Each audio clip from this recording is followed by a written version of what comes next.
Hello, my name is Zero. Welcome back to Phoenix Wright, Trials and Tribulations. In the previous session, we started episode 3. I forgot the name of the trial again. The episode. Oh, Recipe for Turnabout. We did some day 1 investigations into a lot of strange happenings. This is a real trial, apparently, for Maggie Byrde, who was represented by an impersonator of ours, where our names being thrown to the mud as it tends to do. We did some investigations, a lot of strange circumstances. And yeah, we're going to the courtroom and we'll see what unfolds to us, because the suspects are sketchy. My assumed imposter impersonator is also sketchy, and maybe along the way we'll find the truth. But for now, the courtroom waits.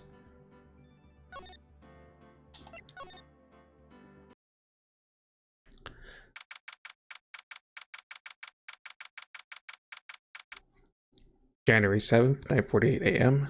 District Court, defendant lobby number 1.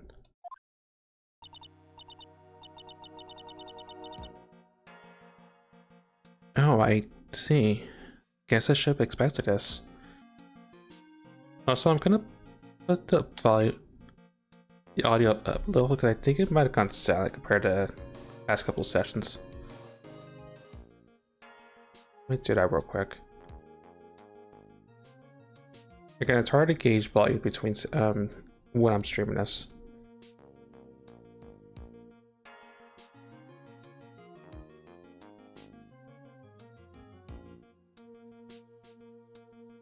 Let's see if that works out for now. Audio balancing always a thing that has to be looked at. Nobody saw the other guy, huh? But he was there when I took the coffee over, sir. Scout's honor. Maggie? Is that the gumshoe? Are you doing alright? How are you doing? I'm feeling. As if you need to ask either question, sir. Don't get him. Don't. Man, good start. Don't let him get you down, Maggie. And don't forget to eat well, okay? Roger. And you. Yes.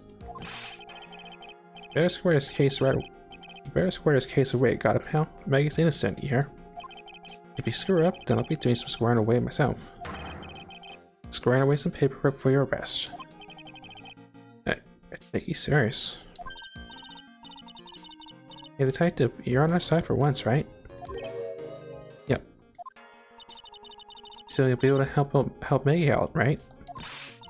Really? Can you, sir? Of course. I've got the situation under control. I'm going to be the first witness in the stand today. Something I say doesn't mesh with the facts, make sure you point them out, right? Sure. Okay, we're forming a united front today, pal. You got me? I can tell you how grateful I am, sir. I've always admired you so much, detective. I know I can count on you. Looks like it should all go pretty smoothly today, huh? I can only wish. Oh, I'm about to start away. Apologies. Professional streamer, I swear. Anyway, January 7th, 10 a.m. District Court, courtroom number 4.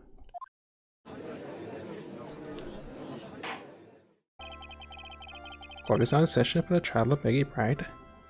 Oh, Byrde. I can't believe I messed up. Maggie Byrde. The defense is ready, Your Honor.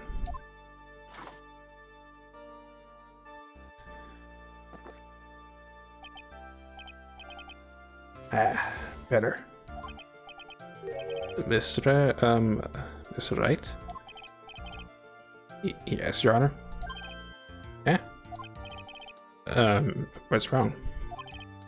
Nothing. It's just when I'm addressing a previous child. Your response was, "You talking to me?" It was a little well intimidating. No, that wasn't me. That was a phony Phoenix. I see. So let's see Phoenix Wright is back with us now, is he? Alright, trusty. So, Mr. Godot, your opening statement, please. Mr. Trite, whether you're a fake or the real deal, we'll find out soon enough through this trial today. But I can already tell you I'm the real Phoenix Wright. I wasn't questioning whether you're Phoenix Wright or not. I was questioning whether you had studied law or not. That's what I tend to find out. There's no denying it. Behind that mask is a man who really hates me for some reason or another. As everyone is aware, the court has already given its verdict on this case once. The other father won't stand for the relevant testimony during this trial. The other will stand for a simple repetition of the evidence presented in the last trial. I'm not planning on repeating anything that phony me said. Trust me. Now then, Mr. Godot, please tell me the first witness.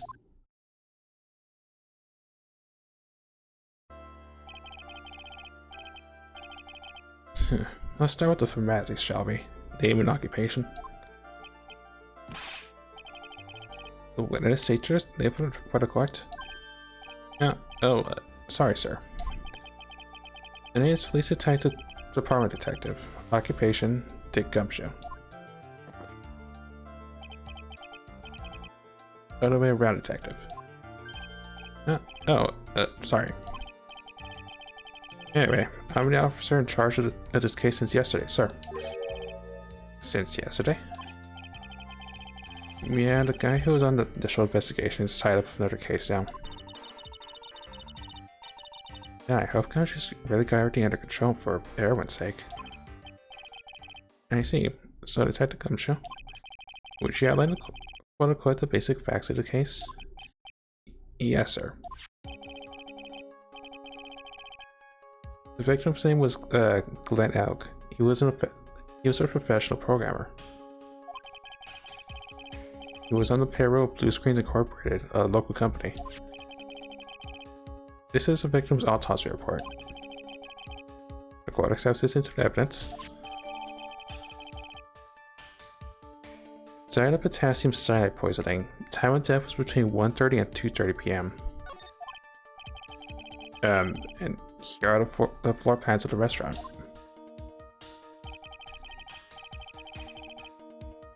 When the incident took place, the victim was sitting right here.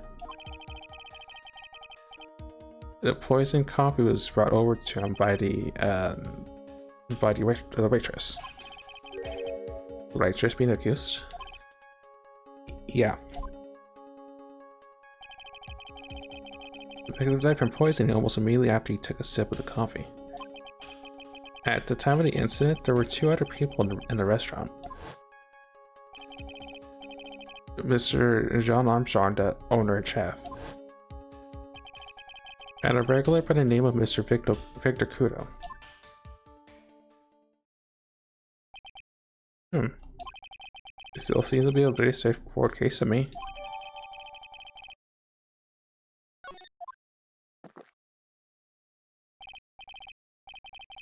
Come, detective, take up this hammer and nail the defendant's coffin shut with your own 2 hands.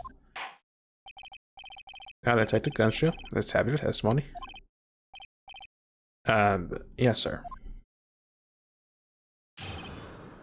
The incident.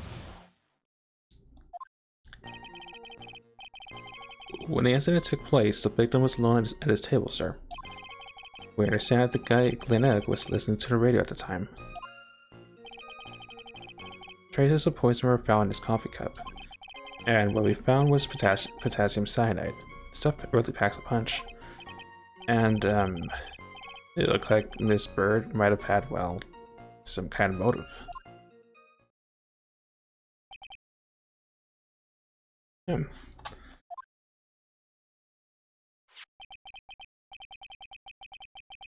Using the using the dark aromatic dabs of coffee to conceal the poison.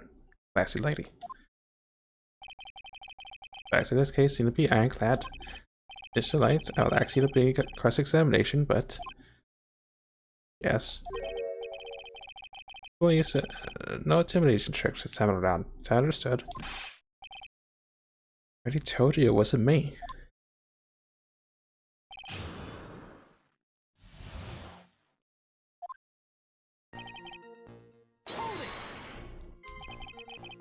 Can I stop for just a minute? What is it? Did I say something that contradicts the evidence? So desperate for that to be true, he's practically crying. Your testimony just now doesn't match the testimony given by Miss Byrde. She claimed that there's another man at the victim's table. Yeah, that's what she did, but I clearly wouldn't say that when faced with a homicide conviction. Hey. Sadly, your testimony isn't supported by the owner or the other customer. Is it not right, Detective Gumshoe? Yeah, it's true that there are two testimonies side up on that. They both said there was no other guy at the table.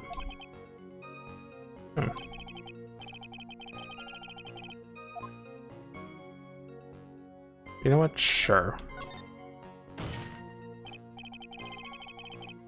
Well, maybe the other waitresses just missed him. Perhaps her view of the victim's table was obscured in some way. Here, Ezra. Oh, come on then. The argument is as weak as the coffee at Tribulations, right? I have here in my possession a ticket. A ticket? It's more like a photo to me. Yes, a one-way ticket to Guilty Bill. Population, the defendant.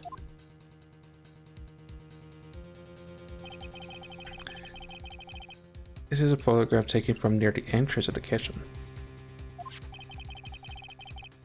This is a scene as witnessed by the chef moments after the poisoning took place. Correct. Oh.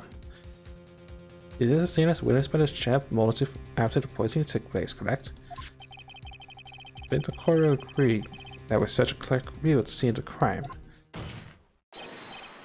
How, Mr. Trike, could anyone have overlooked the second person at the table?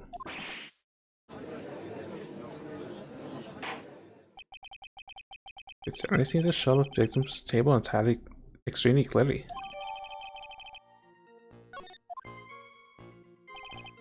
Let me see that. Let me see these two bits.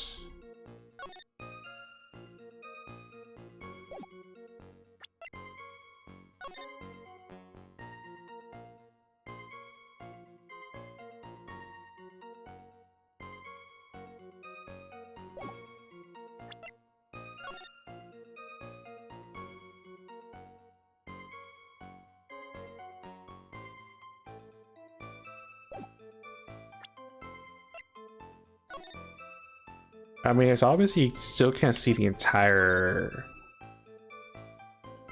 Nah, you can still see like there's like this part you can't really tell because of the partitions.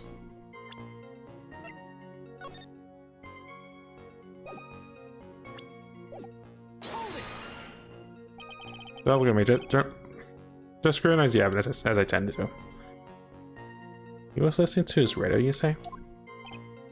Yeah, he had a portable radio in his chest pocket. Becky told us that too, didn't she? Something about how one of them had some sort of earpiece.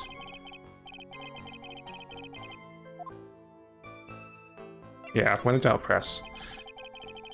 And what was it that the victim was listening to on the radio, Detective Gumshoe? Huh? How should I know? Thanks a lot. Now we're just one step closer to the middle of nowhere.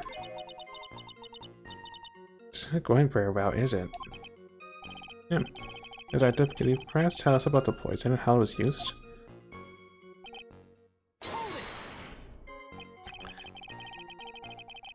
So traces of the poison were found in the coffee cup and nowhere else. Not sure I get you, pal. Was the poison a liquid or was it a powder? If I had to put it into in a layman's terms, I'd say it was a powdery substance.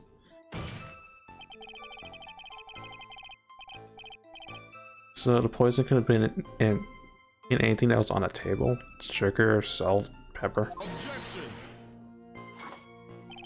Tah. You put salt and pepper in your coffee tray.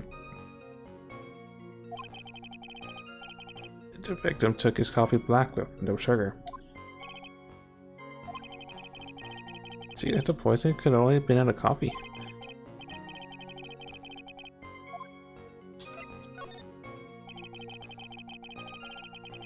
Are you absolutely certain the victim even drank any of his coffee?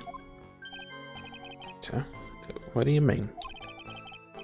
Well, according to this file, the poison was found in the victim's coffee cup. So proof is there that the victim ever drank any of it. Yeah, you're right. That's what I was saying. In case you were wondering, that subjective was for the detective there. Huh? For me?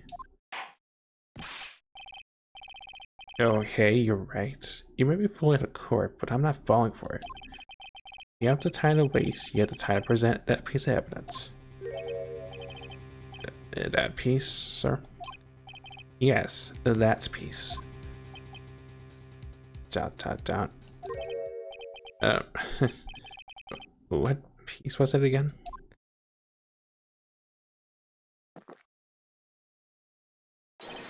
This.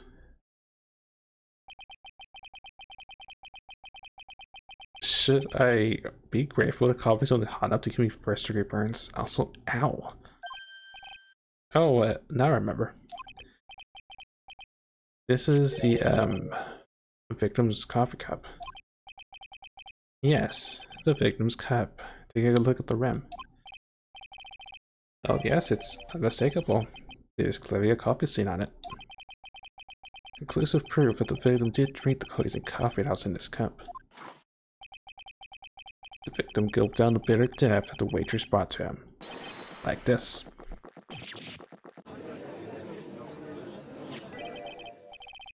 For the record, the only prints on the cups were the victims and the defendants.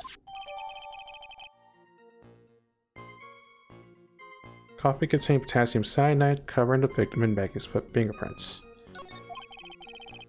On further investigation of this cup, we've found a certain chemical substance.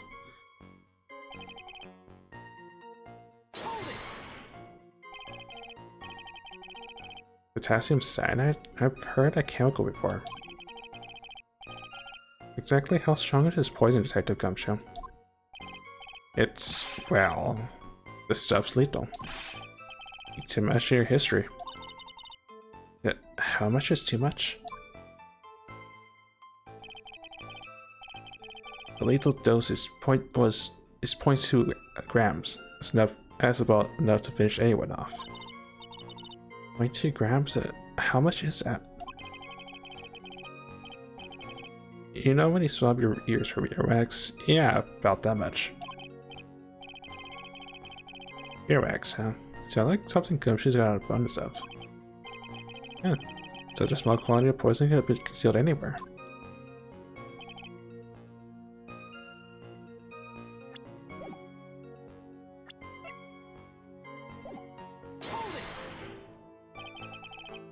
Some kind of a motive? Yeah, but if you ask me, it's been blown way out of proportion. You know what my golden rule is, Detective. Check out a bad cup of coffee, you can always get another. Huh? I don't get it. I'm saying, we can always get another witness on the stand if we have to chuck you out. You? Stick to the facts, Detective. Now then, what was Miss Byrde's victim motive? Come on, Gumshoe. She was... They said she wanted to steal a lottery ticket. I knew it. We heard yesterday too. It disappeared from the scene of the crime. It wasn't just any lottery ticket. It was a winning ticket for $500,000. Mr. Armstrong knew about the ticket too, didn't he? But he stole the wrong one. And then is it possible Maggie stole the winning one?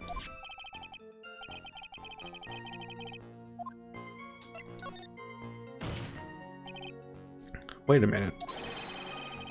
The mere fact that the lottery ticket disappeared in no way influenced my client. I have here in my hand the very ticket in question. And that's a $500,000 lottery ticket. Well, and a female police officer found it when she was conducting a search of the defendant.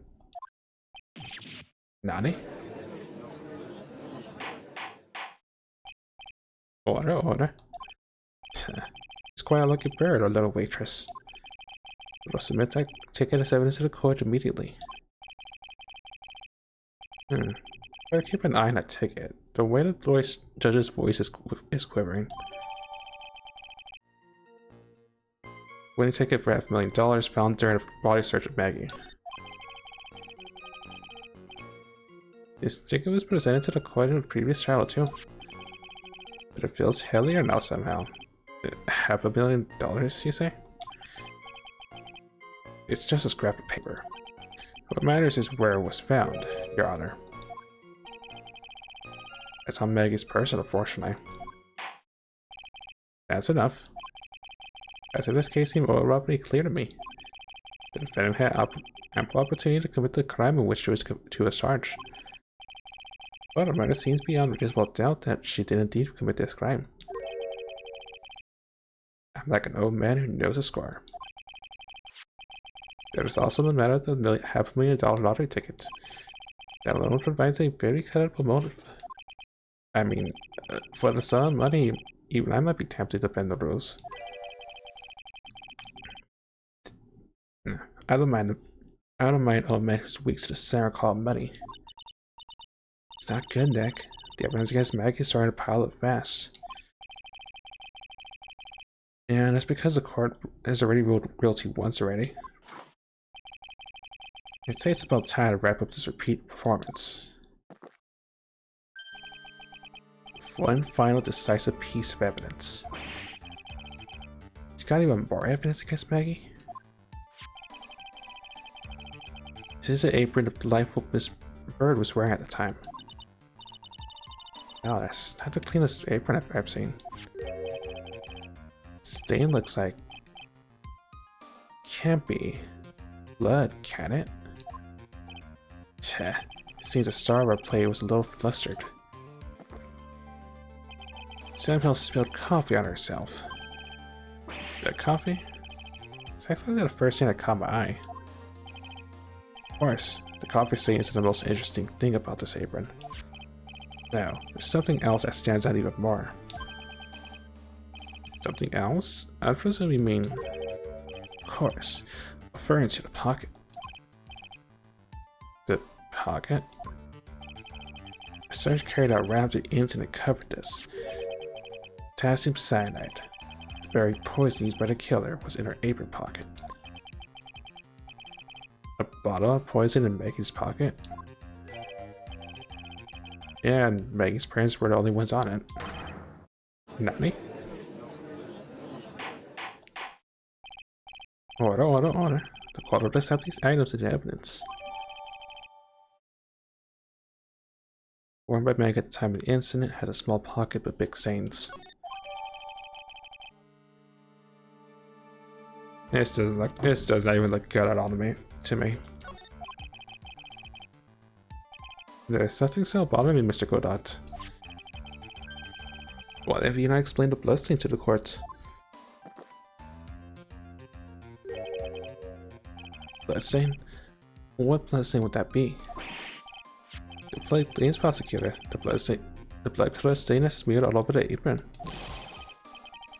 Ridiculous. No one told me anything about a bloodstain. You don't need to be told, just look at it. Well, detective, could this stain really be blood? No way, sir. It's just ketchup, sir. Ketchup. She must have got some of her apron when where's taking someone to breakfast that day. Should have spoken up a little sooner, Detective Gunshoe. Pull a stunt like that again, and I'll have you drink 17 cups of ketchup, witness. I thought everyone knew what it was already. I haven't seen anything yet to make me doubt the last ruling I made on this case. ... exclamation point. The motive, the opportunity, the supporting evidence. They all have been clearly established. Well tracked. Seems you really are a phony after all. I really know how to drive a man nuts. Witness, please continue with your testimony. Just gonna for the court the crime scene and finding of the investigation there.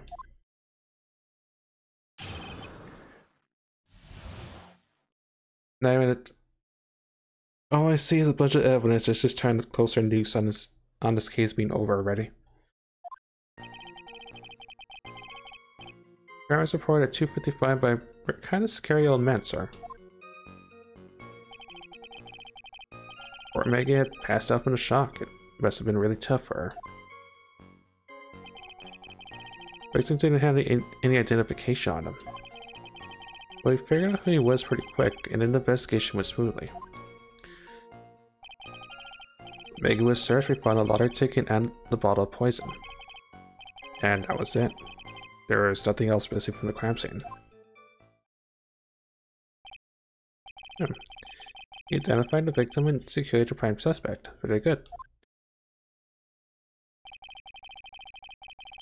That's chance to convince the court you're a real lawyer, Trey. To count any more cross-examination after this one. So let the fun begin.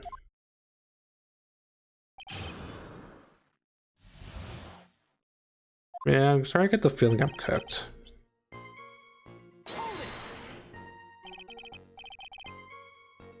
Scary old man, Detective Gumshoe.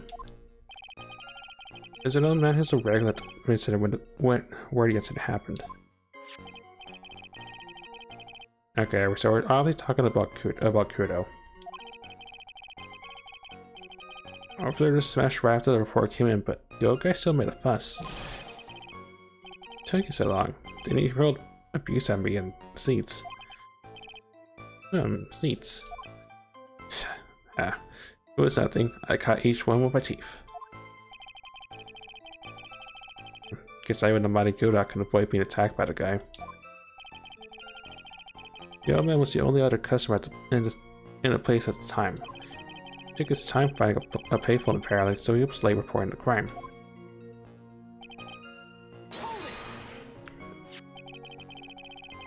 How long was the defendant unconscious for? The officers got to the crime scene at around 2:40.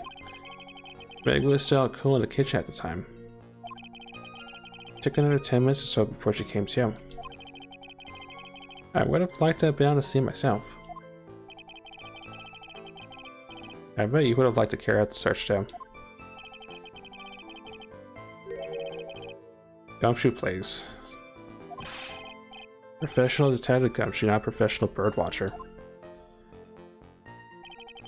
Say dramatics for your own time, detective.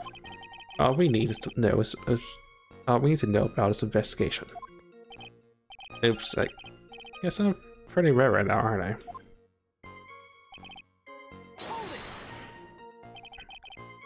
You didn't have any, and you say that I was stolen then? No, I don't think so. The victim didn't have a driver's license or even a credit card in the pal. All he had was 58 cents in his wallet. 58 cents? Yeah, can't believe I found someone with less in their wallet than me, pal.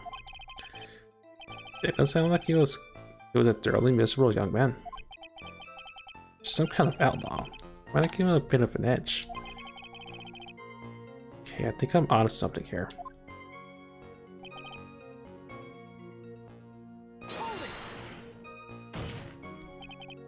Wait a sec. Huh? Did I say something dumb again? Okay, let me paraphrase what you just testified to this court. The victims didn't have any form of ID on them. That's basically what you said, yes? Yeah, basically.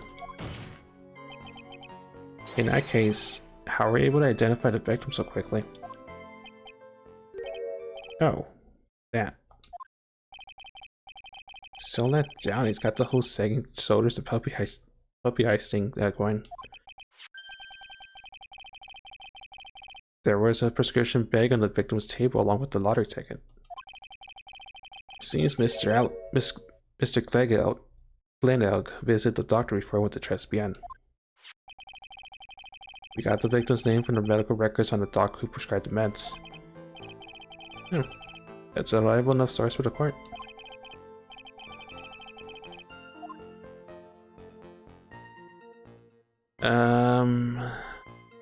Curiosity. So what sort of medicine was in the bag? Well, actually the bag we found was empty.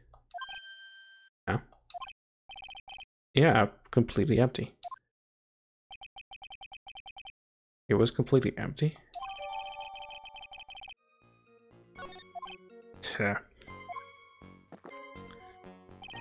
You're answering an empty bag, clever bag as evidence. Desperate, are you, right? What happened to the investigation after that, detective? Here's what the doubt the other part is relevant, but I have to know for curiosity.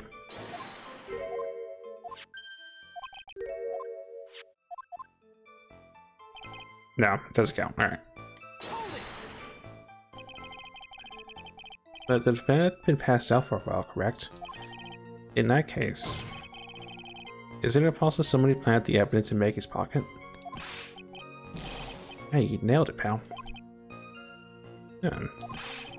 It happened to be all the time. We had a department party the other day, and when I got home, I was wearing the boss's shoes.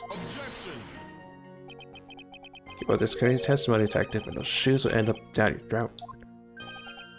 Sorry. That's right. Somebody planted the evidence in Maggie's pocket. A pretty bold statement. Care to back it up with some evidence? Well, I'd love to if I had any.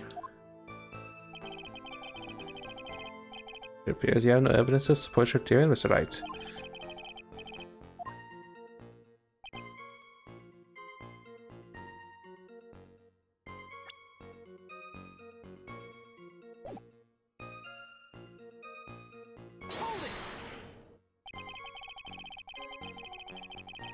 So the $500,000 lottery ticket and the bottle of poison were accounted for? Yeah. Interesting. It's sure those two items are accounted for. But wasn't there another lottery ticket that was stolen that day? Oh yeah, the one the restaurant owner took. He won a whole dollar of it. Oh, a lucky guy, huh? Dude, just gonna let him get away with it? It was just $1, detective. I guess no one cares that it was that little except for Gumshoe. Brown found a hole in his chest and while the judge is gonna hand out his verdict. Gumshoe isn't giving us anything to work with. We can't find any contradiction if he doesn't give us something. That's true. But Maggie and Gumshoe are like Dumb and Dumber. Our only hope is that they were so dumb they missed something obvious. Come on, Gumshoe, be the dumbest you've ever been.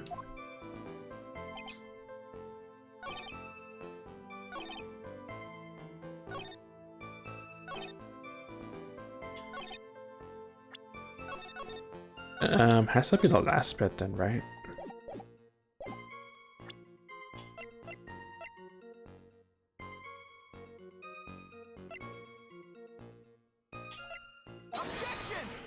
No, I was thinking maybe that was the thing that got left.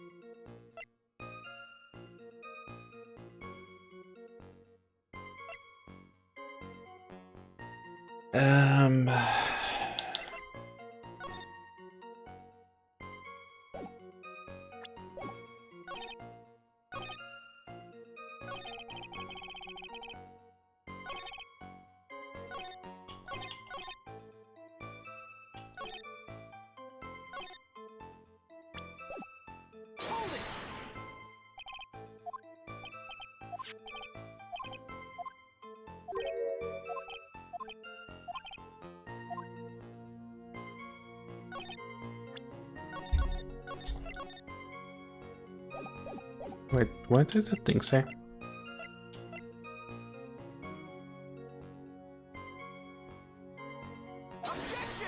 No, I wish.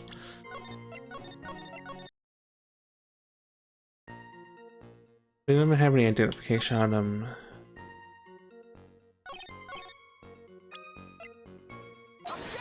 There we go. Objection. Inside the gumshoe, I think I should point out something out to you. There's just one small contradiction in your testimony. Finally. You know, all anxious, just wait. So, hurry up, will you? Testified that nothing else was missing from the crime scene. However, the prescription bag you mentioned was empty. Did the officer recover the medicine from the scene of the crime later? No, they didn't. The victim was given a prescription right before going to Tribulations. Where then did the medicine disappear to? Too cool, pal. Indeed. You consider medicine wasn't given to the victim's prescription in the previous time. Witness, why do you always overlook such vital pieces of evidence? I guess that's the most careless thing I've done so far, huh? The victim was killed by poison, and the victim's medicine just mysteriously disappeared. The victim's own prescription could have been the lethal poison itself.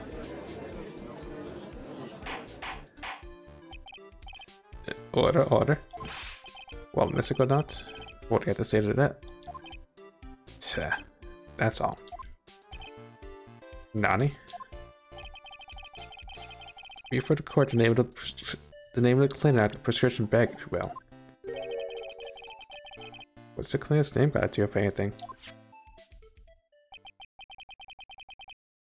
New Ear Ali. That is a really long name. Otolaryngological Clinic? It's quite an illness with the victim suffering from, Mr. Godot. Hardly an illness, Your Honor. More like a bitter war wound, you could say. A war wound? The day before the incident, Mr. Elk found himself in a fight. He took a blow to the side of the head and ruptured his eardrum. Ruptured his eardrum? Then what out of the prescription he was given? There's a green heavily applied topically inside his ear canal, not to be ingested. Nani? It's mentioned in the autopsy report if you read the fine print. Found traces of the medication in the victim's left ear. Yes, yeah, it is. In very fine print. Seems Mr. L correctly applied some of his medication while in Tribulations. Therefore, it would be absurd to believe he wouldn't have eaten his medication. Of course. Seeing that medication is irrelevant to the case after all. No. Nick? If you don't think something quick, it'll all be over. She's right. I can't get away with any old weak objection.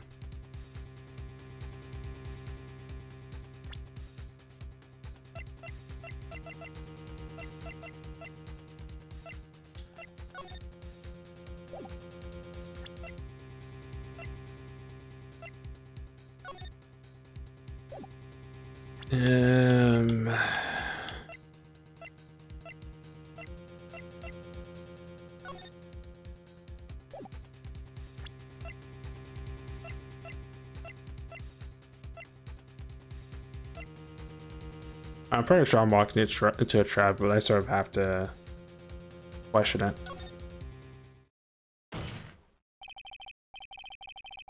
Only moments ago, Mr. Godot made the following statement. It seems Mr. L correctly applied some of his medication while he was in Tribulations. If that's the case, then why was the medication not found at the scene of the crime? The medication in question was for topical use inside the ear canal. Objection. It doesn't change the fact that they could not be found at the crime scene. However insignificant it may seem, it's a lawyer's duty to pursue the truth. You know as well as I do that medications are relevant. It hardly seems likely a prescription drug would contain potassium cyanide. Objection. It hardly seems likely the coffee the waitress served would contain either, but it did. The possibility is undeniable. That's enough. Next I go down is the detective. The only witness the prosecution wishes to call. Mr. Gorot. I've got my own witness I'd like to call, sir. It's the old man who was there in the restaurant on the day of the murder. Mr. Kudo, the pigeon hater? Better now. The man under disciplinary medication seems little more trivial at best. However, it wasn't explored at all in the previous trial. And that is something that bothers me. Good job, Nick. Followed room for a 10-minute recess, after which we'll hear the prosecution's next witness. I suppose this means I'll just have to finish you off with that 6 cups. What is the adjourned for recess?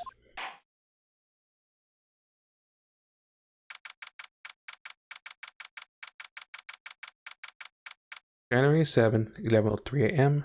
District Court, Divine Lobby Number 1. Phew, that was close. And tell me about it. I nearly died in there. That's my line, sir. No, it's my line. I think I really did die a little bit. Looks like we all nearly died in there. I can't really tell the gumshoe. How could he betray us like that? Huh? He said he'd help me, but he totally set me up. I don't think he meant to do that, Maggie. He was backed into a corner. I mean, the guy's got to do his job, right? It's okay. I know all about lies and betrayal. I've had them out my whole life. But it really hurt this time. It felt like someone punched me hard in the stomach. I hate that guy. I don't ever want to see him again. Poor Gumshoe. So the next witness is going to be that old guy from the park, right? Yeah, Mr. Kudo. Left for our waitress office and projectile seats. I bet he's going to be really stubborn. I mean, he's set in his ways, you know. Yeah, he's a big old grouch. You'll be able to handle him, Nick? Yeah, I could take whatever he throws at me, even those never-ending bird seats.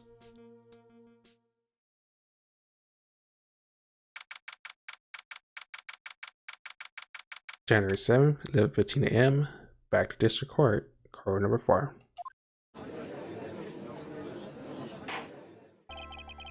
Both are now reconvened for the trial of Maggie Byrde. And Mr. Golan, to your next witness, please. Prosecution calls a lucky old-timer who caught the show over a cup of coffee. Will the witness please take the stand?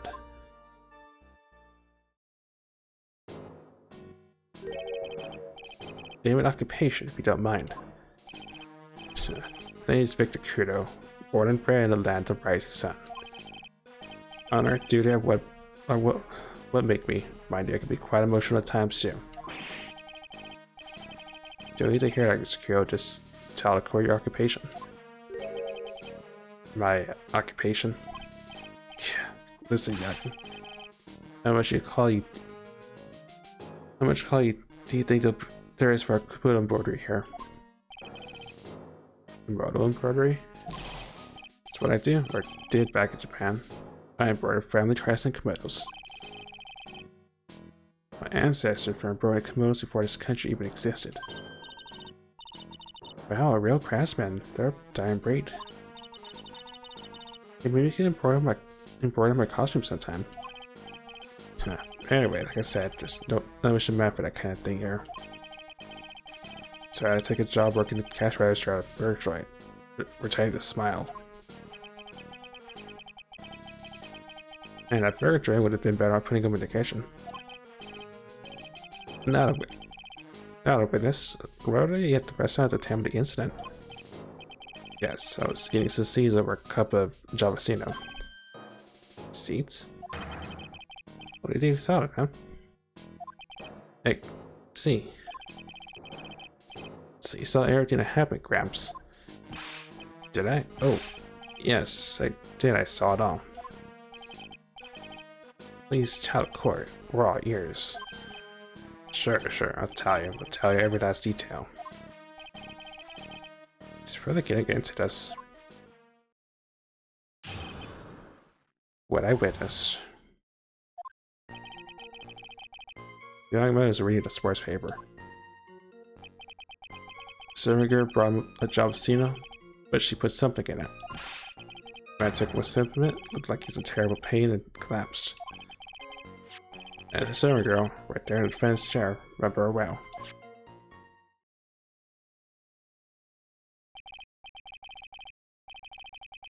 Mr. Kudo, she's not a servant girl, she's referred to her as a witness. A waitress. Tja, you're as bad as the rest of them. Nice newfangled words. What's wrong with old-fashioned ones, him? Newfangled? All the talk of radios and glasses, wires and spectacles, I tell you. Excuse me? Listen to me, everyone. Yes. Well, I think it's time to begin the cross-examination, Mr. Wright.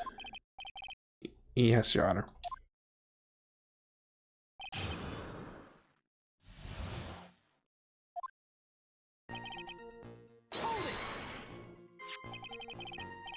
So you saw the victim then. You saw Mr. Glen Elk.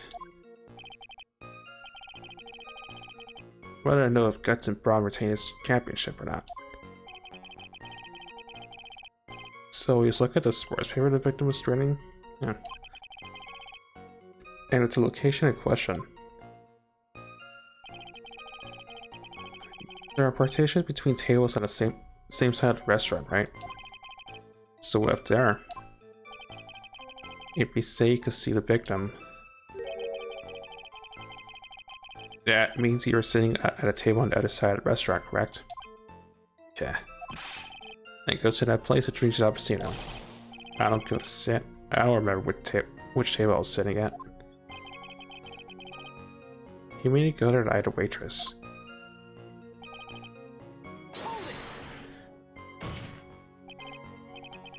Mr. Q, that's a very great acquisition. Are you sure you about what you saw? The Q never makes mistakes. I dot every T and cross every I. I see. My eyesight's fine. Doctor said I'll need spectacles for reading and driving. And his name is Jusice.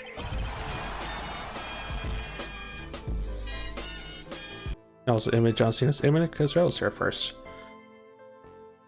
And his eyes are only really fine when he's scoping out a waitress. He saw what the serving girl was putting into the Jappuccino as well. Well, I bet I know what's gonna come up, but something tells me I'm not gonna like it. Your Honor. We need more clarification about what was put into the victim's coffee. I'd like to ask that the waitress add what the witness add. I'd like to ask that the waitress add what he knows about this to his testimony. You probably want to be served by Yakuza 0. Yeah, like, let's say a Sunshine Girl in general from Yakuza 0. Even Albitarian.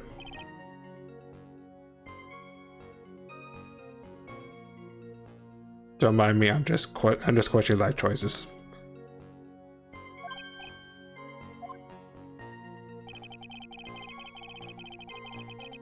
Are you in it as well? You have Saito. I mean, you can have Albitarian because, yeah, if it's something even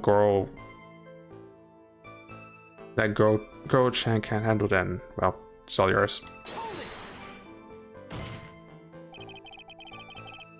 Did you really put that in the coffee? Dummy boy, she took some out of a small brown bottle and sprinkled it. Couldn't she be added sugar? Small brown bottle like that. Witness, can you please insert a bottle in more concrete forms? Yeah. Well, like this, perhaps. There it is. That's the one.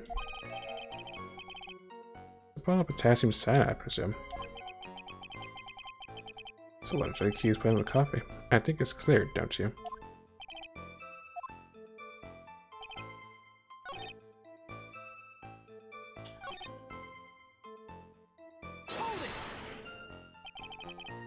He took just one sip. You youngums, he wastes everything. This Javacinos cost $8. Good old days, we would have to drink every last drop, eating the cup, and of course.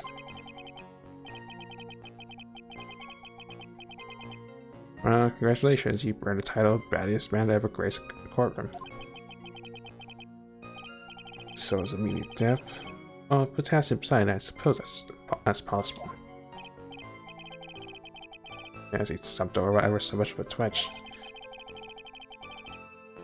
Ooh. Ooh. I felt the Javasino. I just drank some sour in my stomach. Yes, I know the feeling. And a waitress. I presume she is.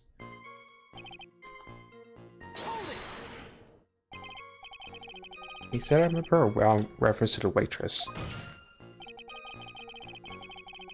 Did she have any particular features I can identify her by? Particular features? It's a disgrace, that's what it is. Sorry.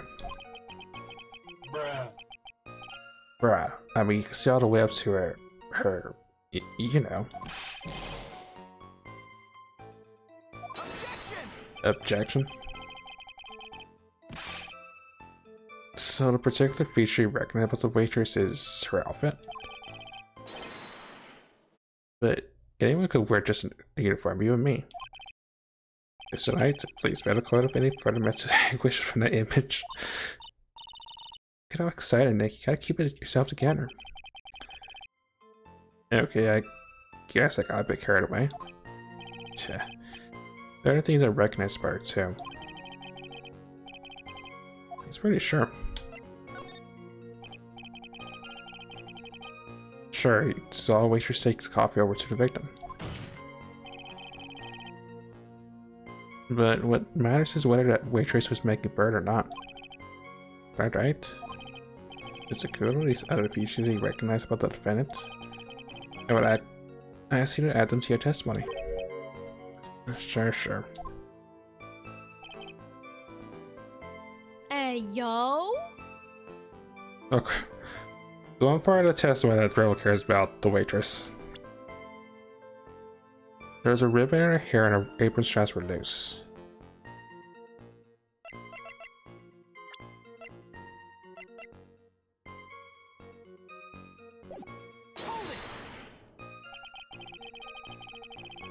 You do seem to remember several details about her appearance. What about the most crucial detail of all? Her face? As if I would have remembered that. Witness noticed the straps on the accused's apron. It might you to make a mistake about her face.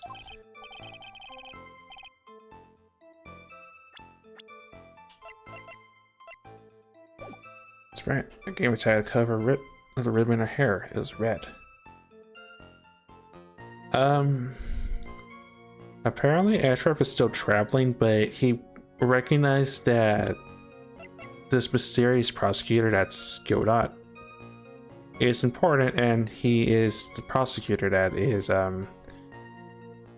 he's a prosecutor of mystery that's connected to Phoenix somehow. But Ashraf's nowhere to be seen. Maybe we'll run into him, but do not know. After. It's after his trial, after whatever he's doing in the second game. Details unknown at this time. So you see, there's something wrong with the victim's eyesight. I mean, the witness's eyesight. Well, there's no doubt he remembers a waitress pretty well.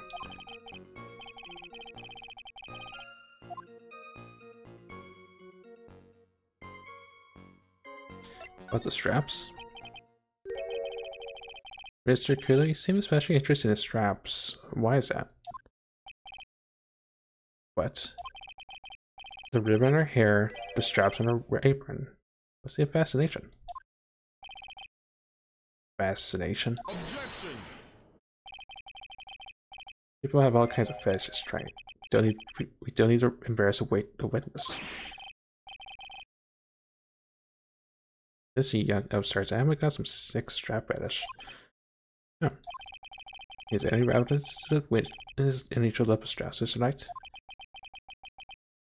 Well, I was just curious as to why he was so fixated on the waitress's straps. There now. We would test Mr. Kudo and make it start us. Did see really saw Maggie do it? Well, he probably had his eye on the waitress the whole time, that's why he was there. But he was there for the cute outfits, right? Not the waitress. She makes a good point now. Hey, did I just say something clever? One of the waitress Mr. Kudo saw was really Maggie.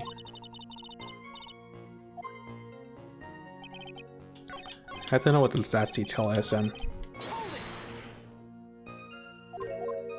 Objection.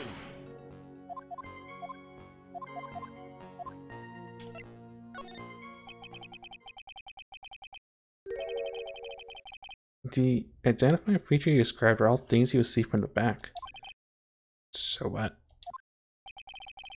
Is it possible that you never saw the waitress from the front at all? Objection. It's got to do that, Gramps. People normally talk about facial features when you're asked to describe someone. But this witness's testimony is nothing but straps and ribbons. It's harassment. I'll tell you I'm not obsessed with straps or ribbons. It's telling you what I saw. To go to the courtroom has he added any details about any identifying features. Features you observe from the front, that is, to your testimony. Man, his testimony is getting longer and longer. And if I hold him soon, it'll get even longer, I bet.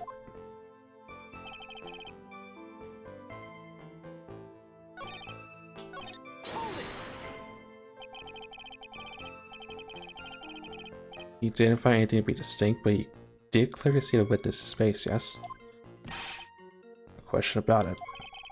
He got as far back down now, but the Kudo never backs down. It's not the answer I was looking for, but okay. It's a matter of pride from over seating now, I guess. Wonder if he really did see Mickey's face or not. Like I thought, we need some concrete proof of this.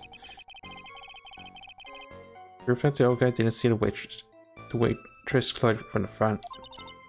Oh, damn. I have an idea.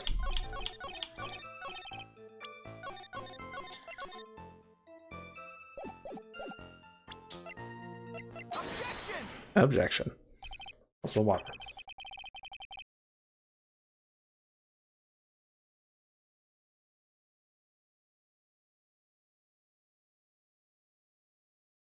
Mr. Kudo, I'd like you to please take a look at this.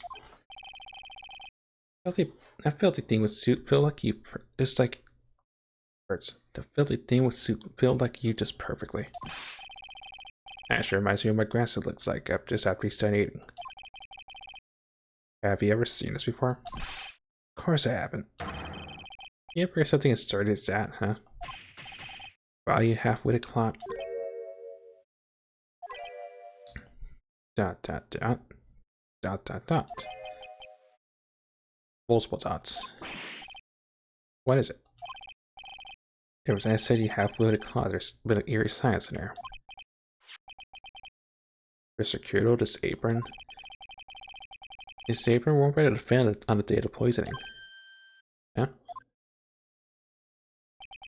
And as you just said yourself, you wouldn't forget something like this.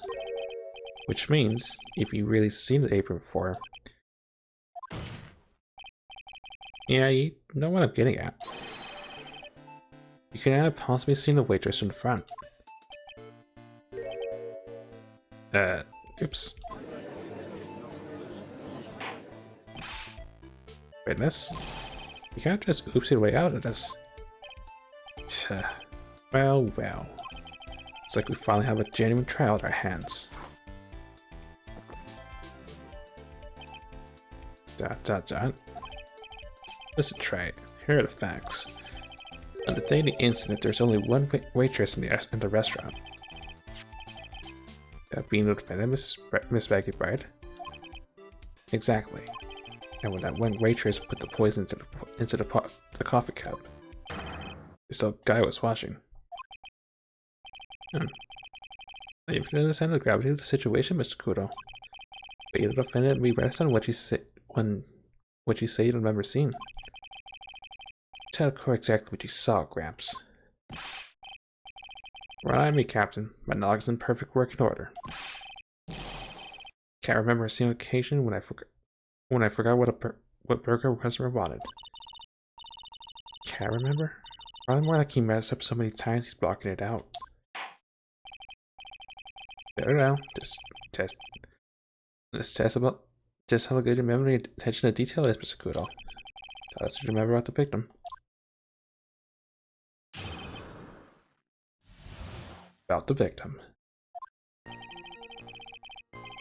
He was another one of those pesky young types wearing a broken pair of spectacles.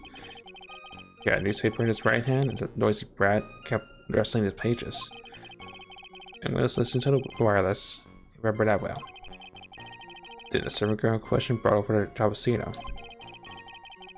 Little Fidget picked up the cup with his free hand and took a sip.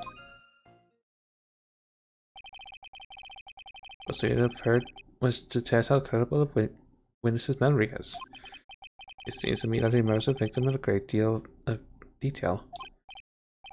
Yes, I hate those you-know-what types who are so vague about everything.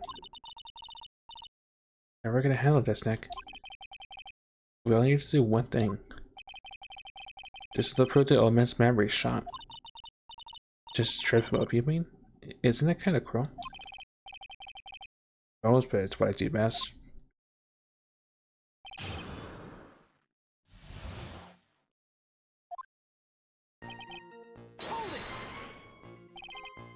Spectacles. Dark glasses too. One lens was green, but the other was broken. Newfangled rubbish. That's why I remember him so well. Well, he did have some kind of lens over his left eye. But I would have called it a pair of glasses. I've seen that happen when there's some rather modern looking shades. But I should be wearing some and wear over a good look sharp appearance. Or kind of something sharp and quick. Guess I'll wait and see if I should challenge him about the spectacles.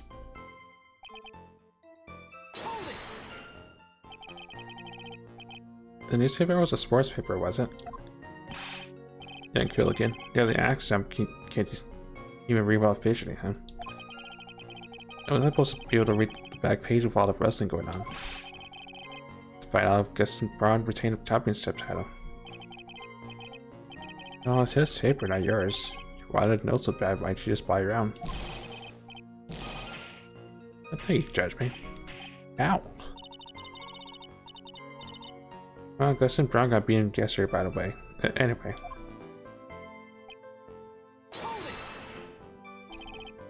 The wireless. Look at a young rascal. My day was why either read the paper or listen to the wireless. Oh boy. Using an earpiece is selfish, that's what it is. Strained my ears, but I couldn't catch any of it.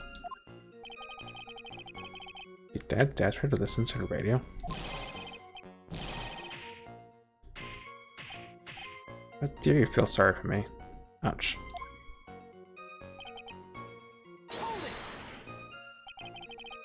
You mean the waitress you only saw from behind, right? You're one of those, are you? You never let anything go, isn't that right? Maybe.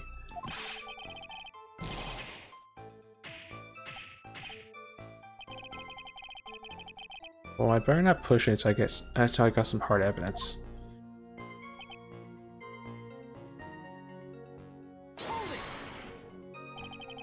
His free hand? Yes.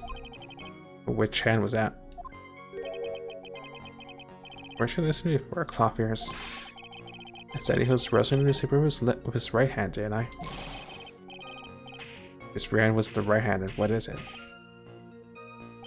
Tch. That's a great try, it has 3 hands. Geisha, I was only asking. Please again would treat me like a freak. Well, the whole point of cross-examination is to establish just one thing.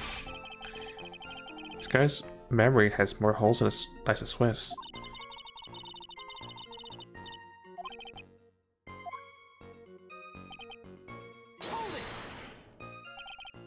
Spectacles, right. He did have some kind of lens over his left eye.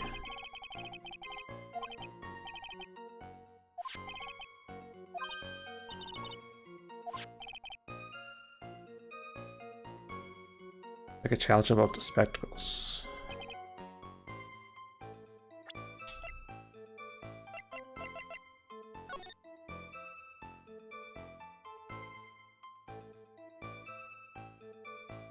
Wait, actually... Well, we know the newspaper was not there because we found it elsewhere.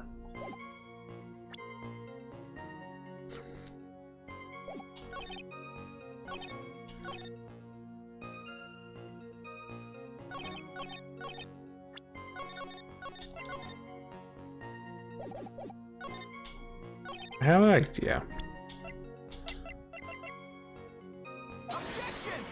No.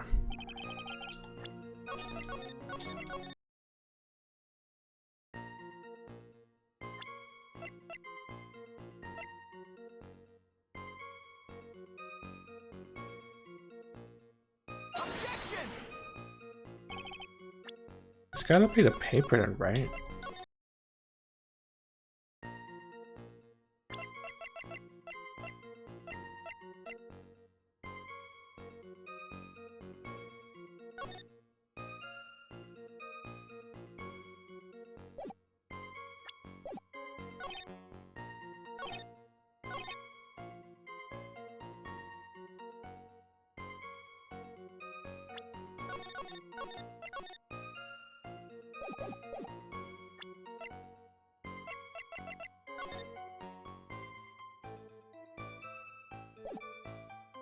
Actually, no.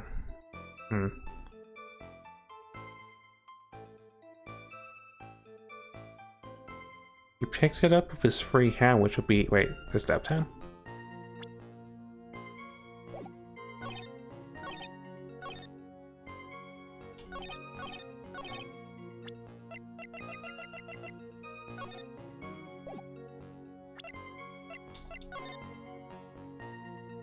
Yeah, I think this is a contradiction, right?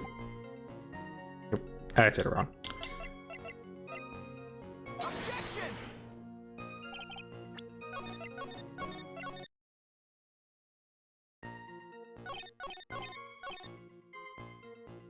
Or maybe this part. That seems suspicious. No.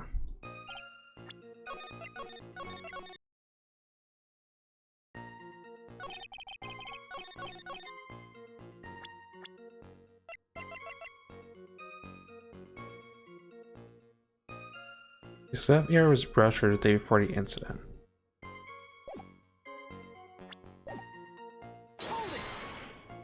Sure, that'll be relevant at some point.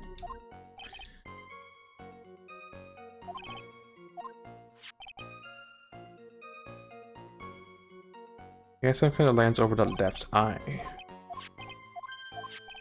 Because that's what's considered the left then.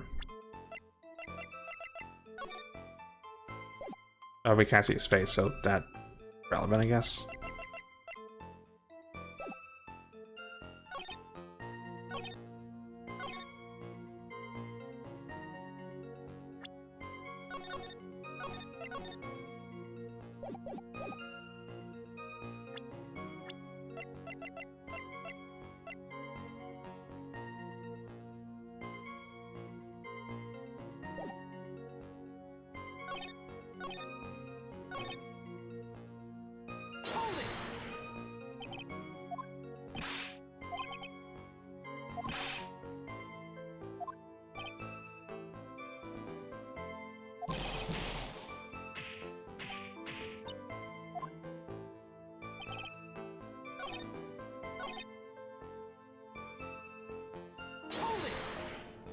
Hmm.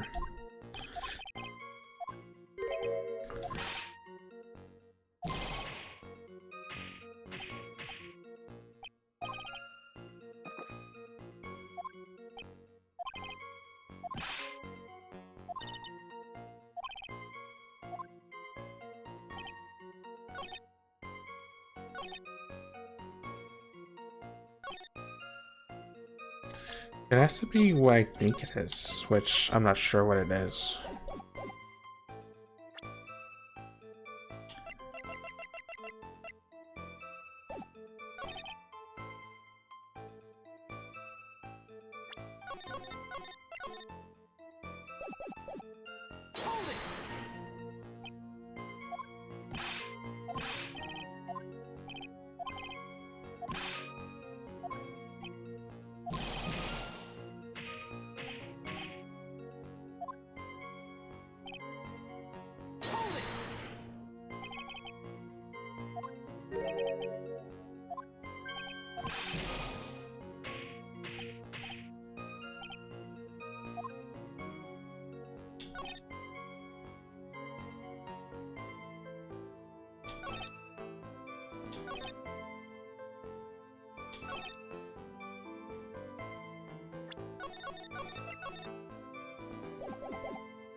Objection!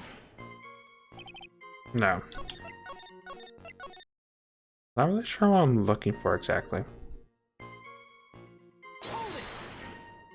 That's the one mystery.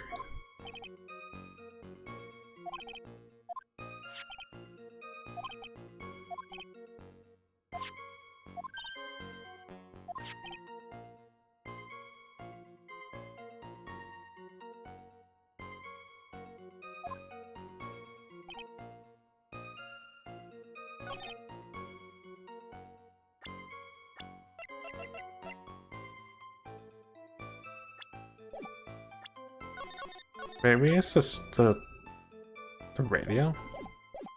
I feel like when I think I'm eating is a person, not the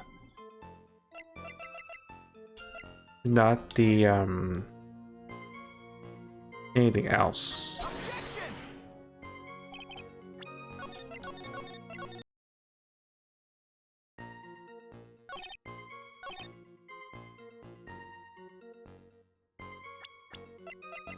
Objection!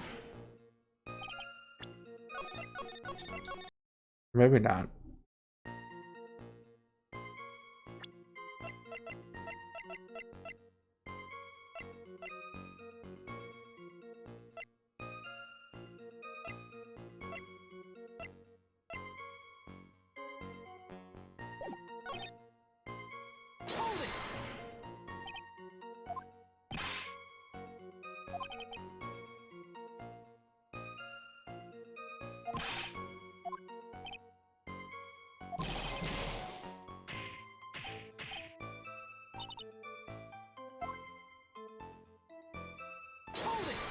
Hmm.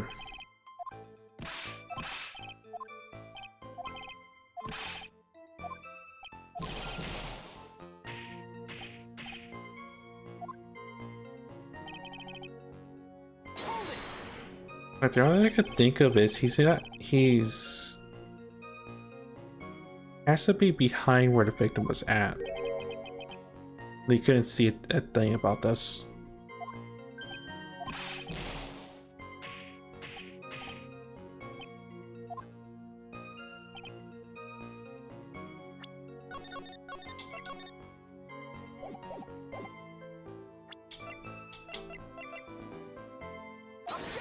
There you go. Objection.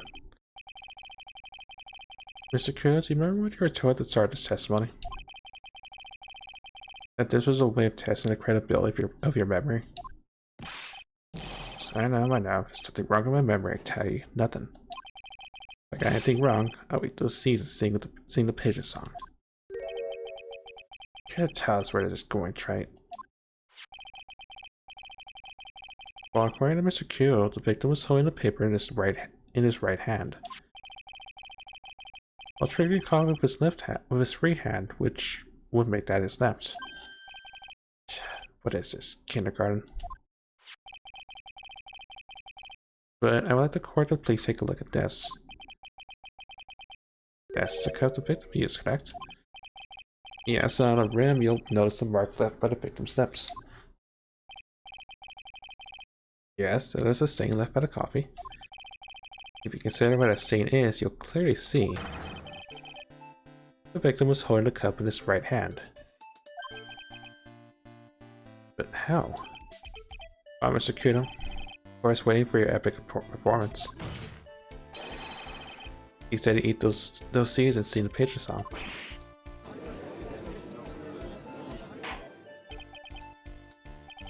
Mr. Kudo, I'm afraid this is simply not acceptable.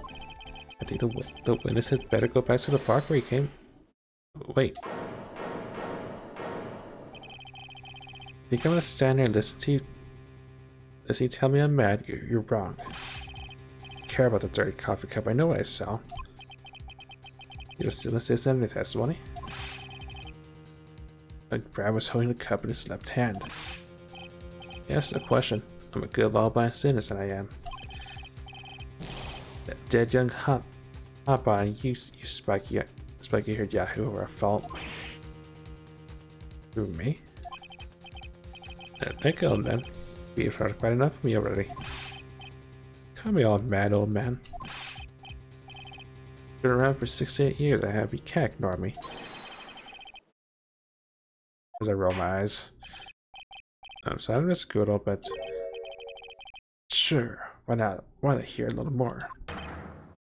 This is a dot. This is my 16th cup of coffee. So this is your final stand. Thank you, Captain. Rely on Victor. Left hand or right hand? Boy was wearing an earpiece on the same side as the green lens of his specs. He kept filling with it all the time. He was filling with it just before he picked up the cup too. Then he used the same hand to pick the cup, his left hand.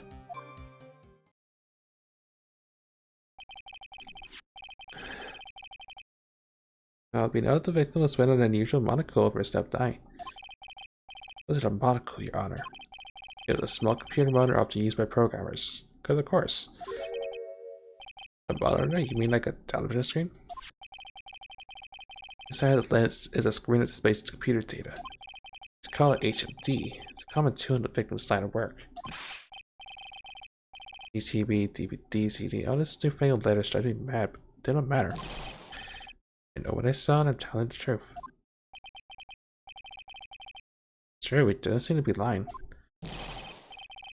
Those are the facts in good old black and white.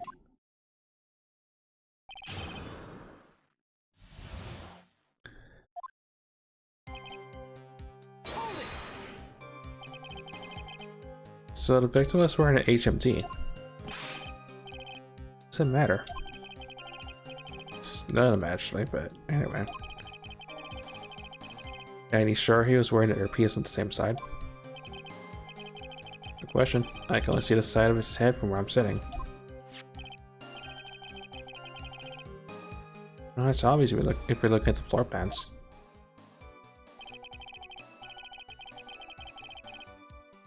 From the opposite table, he'd only have a view of the side of the victim's head.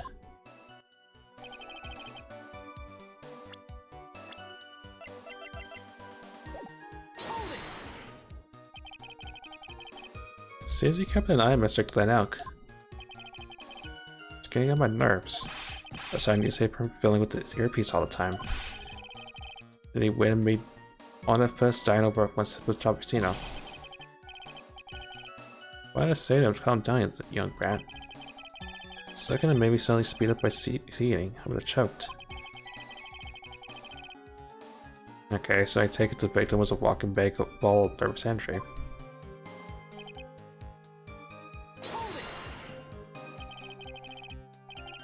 The earpiece you mentioned, which hand did the victim touch it with? What of those people are you? You have to use your left hand to get things out of your right pocket. Fast as your left cup with your right hand. When the tour guide says on your right side you'll see the famous blah blah blah. You're the one that deliberately looks left, aren't you? No, I didn't mean.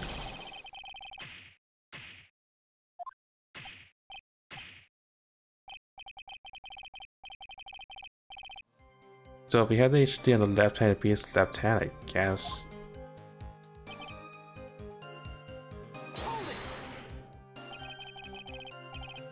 Well, you seem very sure of yourself, Mr. Kyoto. But I know what I saw, no matter what tricks you try to play on me. Looks like I really did see the guy picking the cup with his left hand. Dead end. Well, Nick, what do you think? Well, I think the guy's a talented truth. Even so, something's not quite right. Well, then chuck evidence him until he breaks. But if he's not a liar, there wouldn't be any contradiction in his testimony, right?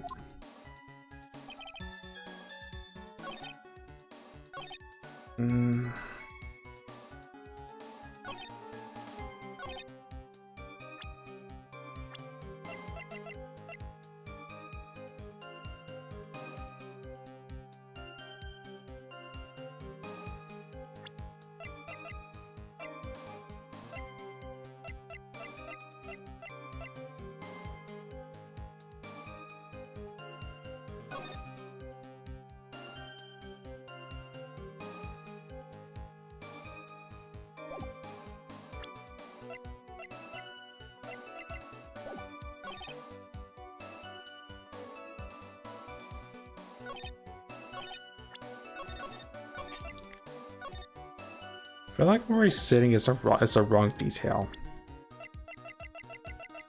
Objection! No.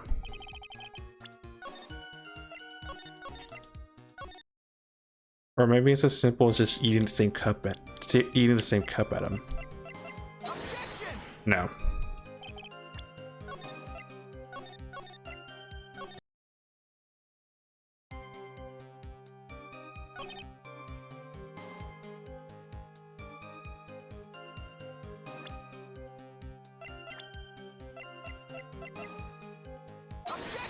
There we go. Objection.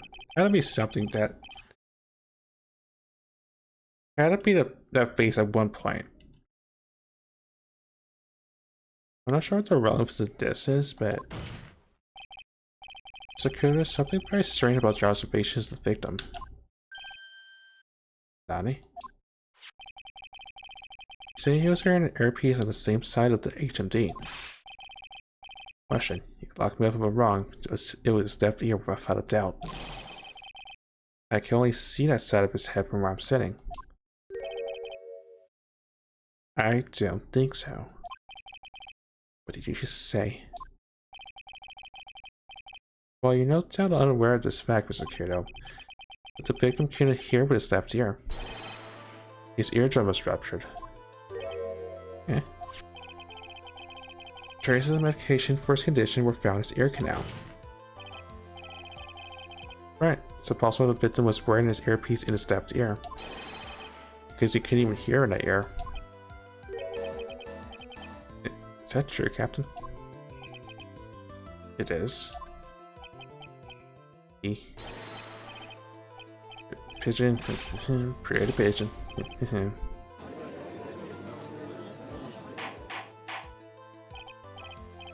Order. Swinton's testimony is completely unreliable. He only saw the waitress from behind, and he claims the victim was wearing an earpiece when we know his eardrum was ruptured. Wow, Mr. Godot. Single drop of milk is all it takes to destroy the pure black magic in the cup. So, man, just my drop of milk. Calling me a trip? In the victim's copy in which the potassium cyanide was found. Back on the rim, collector shows the victim picked it up with his right hand. Threw it back down, and I know I'm right. The lad drank his Jabusino with his left hand. It puts you out of your misery. Clearly the victim used both hands. Take a sip of the cup held in his right hand, and then switch to his left. That's what the old man saw. Objection. Impossible. The witness has already testified on numerous occasions that the victim died immediately after taking just one sip of coffee. Chad, the victim used to pick up the cup is irrelevant, Your Honor. Facts still stand. What had the other drank the poisoned coffee? This. Objection. Sadly, Mr. Goodall, that doesn't wash. Point is testimony is to establish whether the witness's memory is credible. And the results are clear. Testimony given by this witness is useless.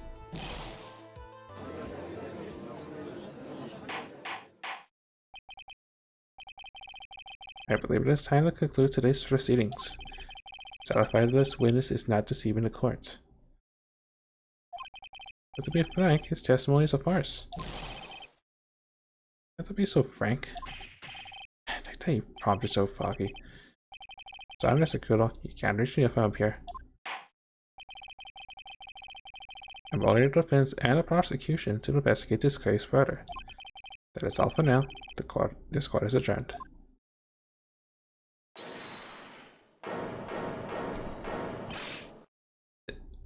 Wait. Stop now. Where does it leave me? Leave you, Mr. Goodall? Thanks to that blue suited young upstart over there. There's a bum little man can't even dot his T's or cross his I's now. It's your bad, Mary, my fault. I'm sorry, Mr. Goodall, but there's nothing I could do. Kept my mouth shut up until now. There's something else the court should know. What? There's more? To be perfectly honest, it might not be anything. But I wanted a chance. Wanted to crack you, young shark. It's looking at me like I'm such an evil shogun. Wow, everyone. What do you say to one final showdown? Final chapter in this eccentric old man's scrapbook. Sorry, Gramps. I already had my 17th cup of coffee. Oh, wait, you gotta lose, Captain. Give you all the jobs if you want if you come to my house after the trial. Maybe 68 years old, but Victor Kudo's still a man. It's enough, witness. It'll be quick for the court to just hear the testimony. I believe this is happening.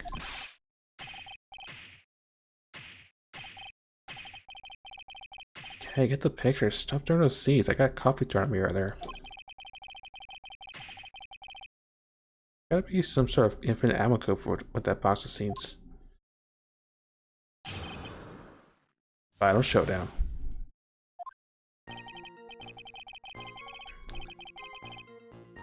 First of all, I want to stress that this might be nothing. I'm not too sure of myself. Young boy stumped over the table as soon as he took one sip of his Jalapeno. Well, the clumsy idiot upset the vase. He knocked it right over. It broke and a strip of cloth covered the table got completely soaked. Well, how about that? Turning these upside down, huh?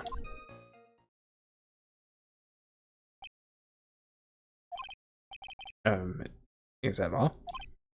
Yes, that's all. I remember it perfectly. Down on me again? You're downing a poor defenseless old man?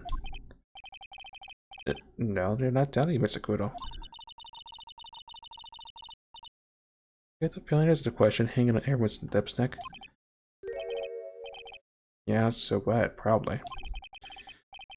That's all I could think of, and I had to cross-examine the guy.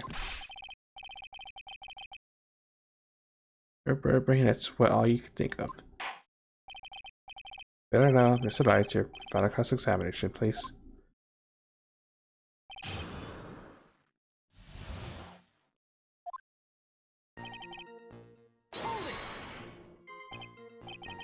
The court generally prefers that customers are sure of themselves, Mr. Kudo. See, Brad, more than you. I'm more savage than a macho man right now. Okay, I get it. Come on, Nick, nail him. Hold it. Well, of course, I already heard that testimony, Mr. Kudo. Oh, that was just sad mood. I was supposed to build the suspense, huh? The suspense? And what do you think? Should I work the audience a bit more? No, no, please continue, Mr. Kudo, as quickly as possible.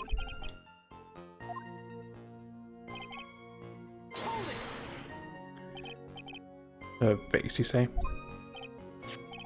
Yeah, there are vases on the tables in that place. They're actually waiting to happen. They're practically begging to be knocked over. Oh, he's right about there being vases. I do remember seeing them too.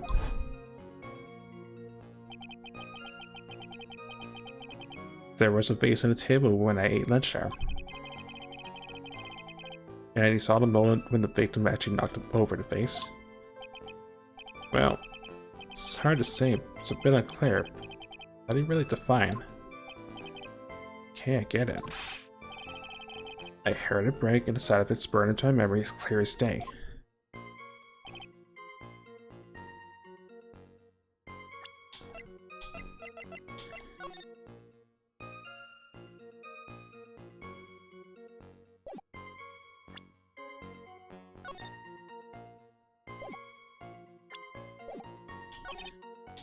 I don't think I need to press any further. I think I have what I need to eat at this person.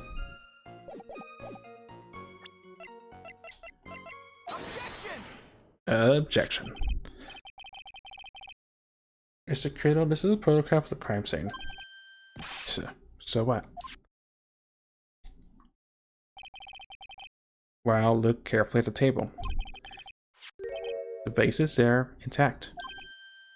Huh? Lost your tongue, Granddad? Granddad of yours, hopscotch.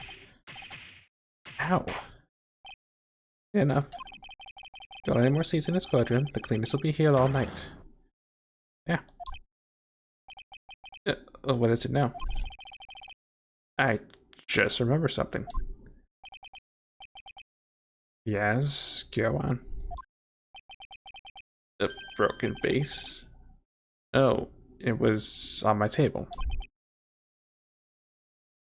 What? Well, you see, it startled me when that young lad collapsed. So I stood up. That must have been when it fell over. The vase on my table, I mean. Vase on your table? Yes, it was on my table. And that's how my groin came to be completely soaked.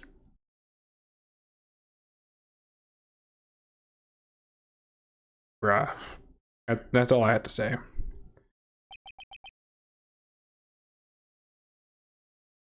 I do the bottom myself, but, well, so I can't, so. Oh well. Thank you, Mr. Kudo. You earned your kudos for today. I think there's a question now. Have I, been of any use at all? Is that something you should reflect on yourself, Mr. Kudo? If that's the case, there's more. I got more to say. I remember something else. I'm being to escort the witness out of the courtroom. Enemy. And he's gone.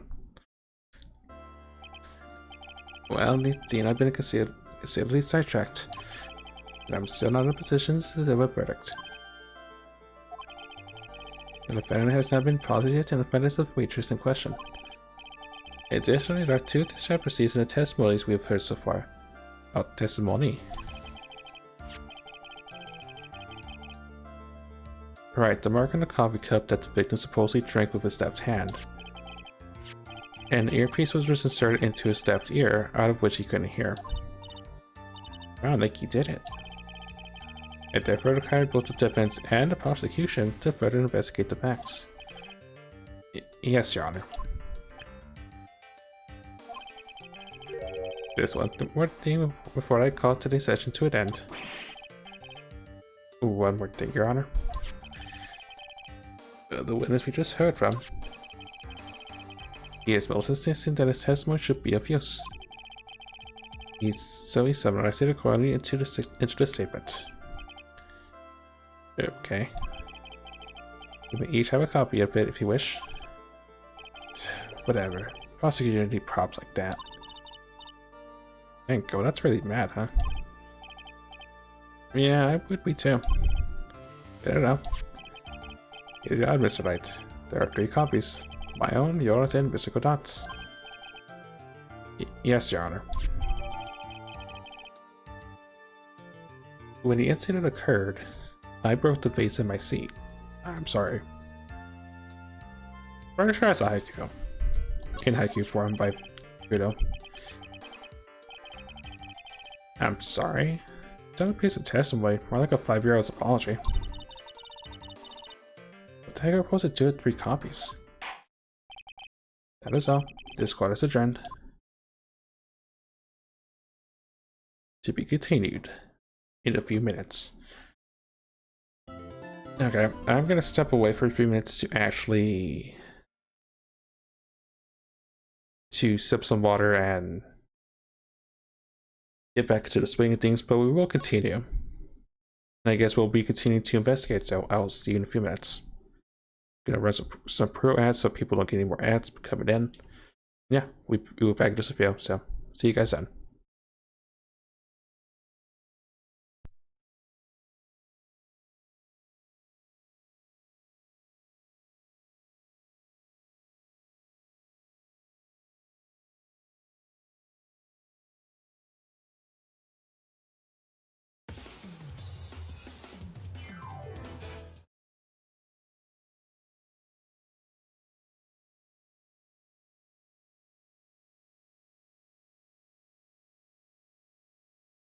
Sorry, I'm just trying to think what to pick. Hold on, give me 1 second.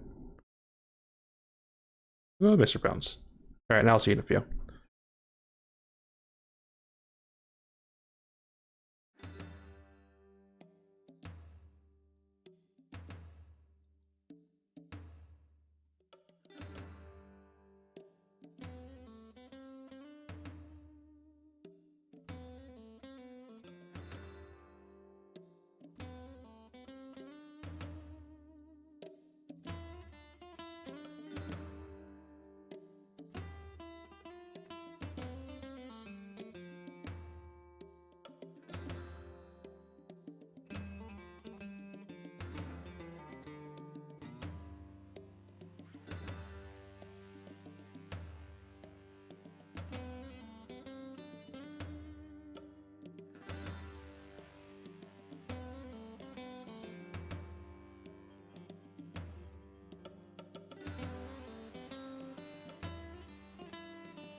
Okay, I am back. Just went up to stretch for a couple minutes to remind myself I wasn't sitting in a chair for the past about 2 hours. Alright, so let's cut the music and we'll get back to it. And that and this. Alright, let's see what happens next.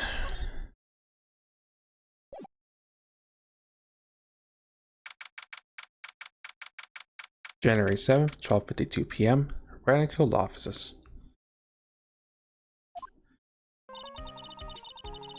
So how do you think the trial went this morning? Well, how do you think it went? It got a bit crazy in there. Just wonder if that killed our chances. I guess it did get out of hand. Sakuro's testimony did nothing to help us. Plus, now we don't even know the identity of the waitress who laced the coffee. All we know is what Mr. Kudo saw: the apron, straps, and the ribbon. And that the victim was wearing an earpiece when his eardrum was ruptured. Talk about a terrifying case of contradiction-itis. Well, it's time to play doctor and find ourselves clued in. A cured in, huh? Yeah. And we've got to find one for Megan, or she's gonna be a terminal case of, or she's gonna have a terminal case of guilty.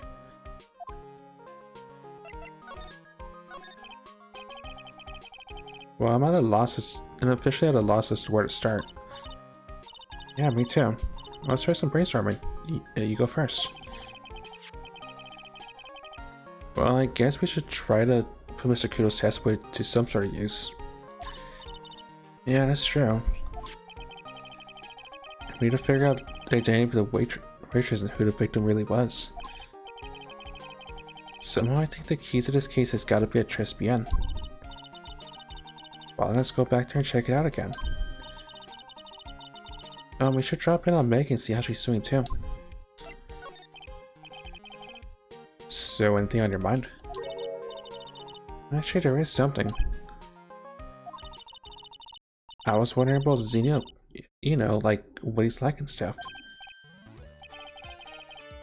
Right, I almost forgot about this guy. Alright, there's other weirdo that we saw.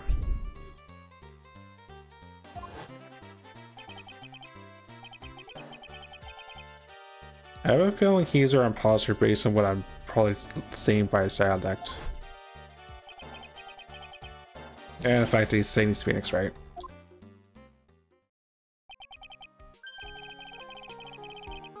Well, actually, I learned a little something about my doppelganger. Huh? You did? What'd you find out? Alright, I was working at the restaurant when I ran into Don Fone. Let's just say he was such a terrible version of me that I wanted to sue for defamation. This guy's story anyway. Why does he have to gain by impersonating me?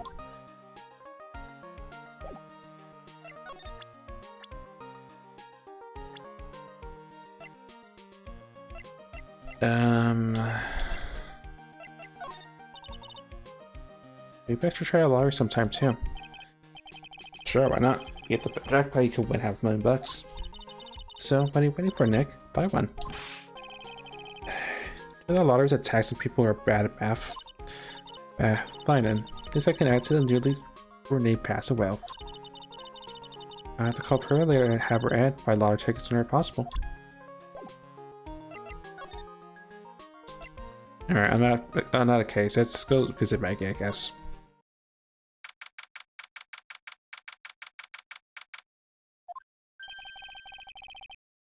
I guess Maggie's still questioning. We got questions to ask her too. Maggie? Maggie? Tell me, I see the playground, you know. Okay, I guess Tribulations it is.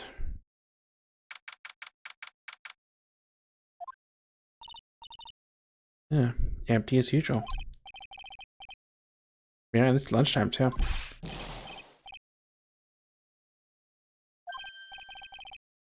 Yeah, it sounds like... just an 8, pal. Come on. I know you can. They already worked up about something. No, that's the wrong number. Like an 8 would have only netted me $5 anyway. What a ripoff. That's the problem, Detective Gumshoe. Huh? Oh, it's you. I was I was just I was just listening to the radio, pal. To the radio? Hey, Detective Gumshoe's having lunch here? He is, and he's having twins, he said. What can I say?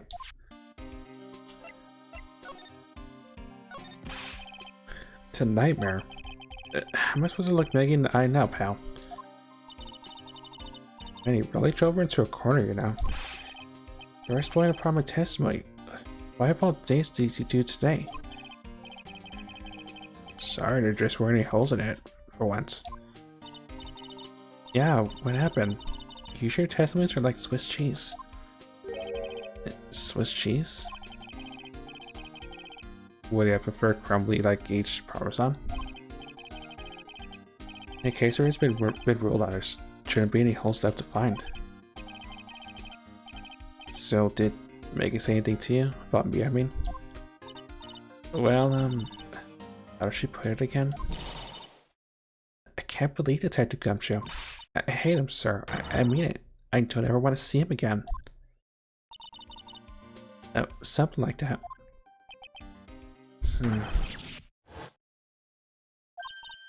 Please, Detective Gumshoe? I didn't mean. What's happening? Banging his head against the wall, Nick. Man, poor Gumshoe.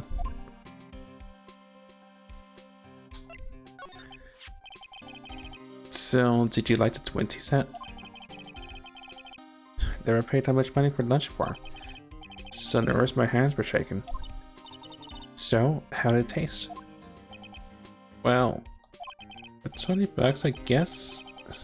I don't know, scary really. It was delicate. Delicate? You mean you liked it? It didn't taste bad to you? Dot dot dot. Oh, what's the matter with him? Looks like he's thinking. And wiggling his eyebrows. That's it. I've been trying to think of the right words to describe the taste. And I just realized it's bad. That's it. It tasted bad. The sigh. It's just kind of hard to admit to yourself when you pay $20 for it, you know. Maybe you should have found out about the price after you finished eating. Hey Nick, maybe that's why Glenn came here. Maybe you've heard about the super fierce twinty set. And if by fierce you mean fearsome, Glenn, that reminds me. We still hardly know anything about the guy. Why don't we ask Detective Gumshoe what he knows, seeing as he's here? I'll ask in a second. So what were y'all excited about earlier? Yeah? I saw you said you were listening to the radio or something. Oh man, that was something. I wasn't excited. Come on, Detective Gumshoe. You can tell a little of me. What were you listening to? Nothing really, just the daily exercise show.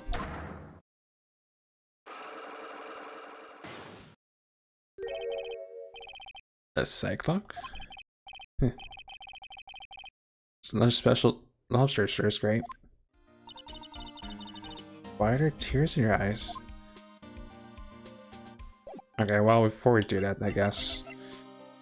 Alright.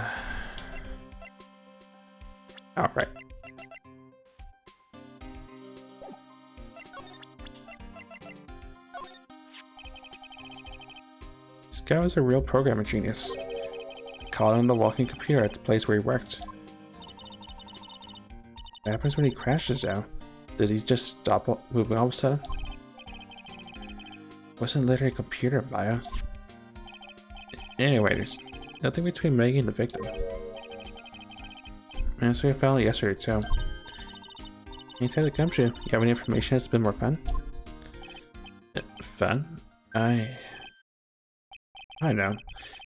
So we paid a visit to where Mr. Elk worked yet? You might as well. His workplace? Where's that? Computer firm called Blue Screens Incorporated or something like that. Sounds like a real stable company. Could be fun, Nick. Let's go. Computers aren't really my thing, Maya. It'll be fine. I know all about high-tech stuff. I wonder about that.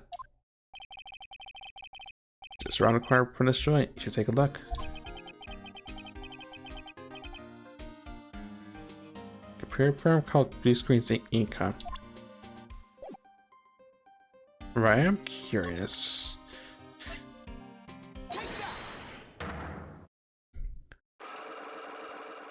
Well, if I don't know, I could just back out, but I'm curious what I'm looking for. Alright, Ted, don't you tell me the truth. What are you listening to? Wait, pal. If you made a big deal of it, I'm not going to tell you. I'll see about that, pal. I'm considering all the noise you were making while you were listening.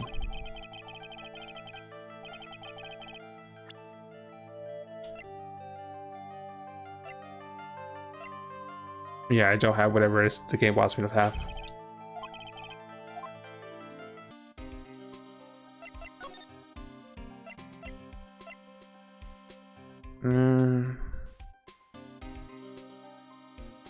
Yeah, sure, I'll check out what this new place is.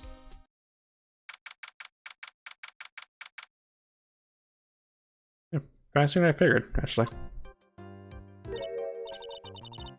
Oh, this place is so high-tech, you can almost smell like the electricity in the air. Well, it's a computer firm, they can't work without electricity, you know. Who are you? Hello? Sorry.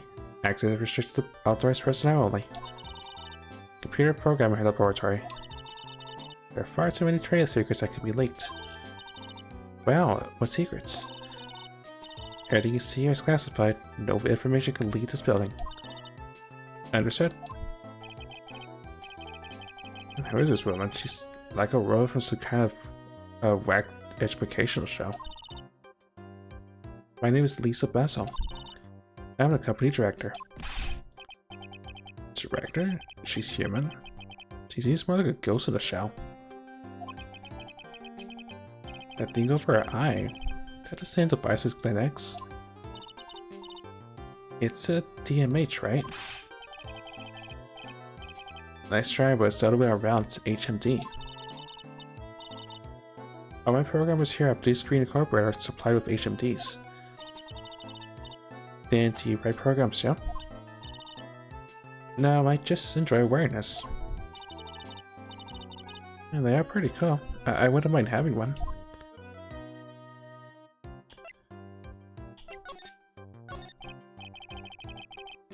So, what exactly is this firm's business? I'll try to simplify it so that you can understand. We analyze the data management systems required by certain branches of industry. And deliver optimal operation systems and source level components to them. You lost me at the corner of analyze and management. What does it matter? They analyze stuff. You got that much, right? Software produced or distributed on CDs. CDs? Yeah, compact discs, digital optical storage media. Or CDs are used for software as well as music. It's a small firm, but all my employees are first-class programmers. Well, let's just ask one of them what they're doing. Excuse me, what are you working on right now?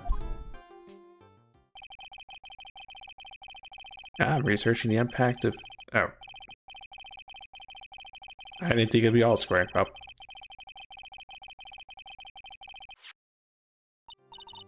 Well, you get the idea. That's the sort of thing we're involved in. Did you get people following you that? Yeah. Your blank smile just said otherwise, Maya.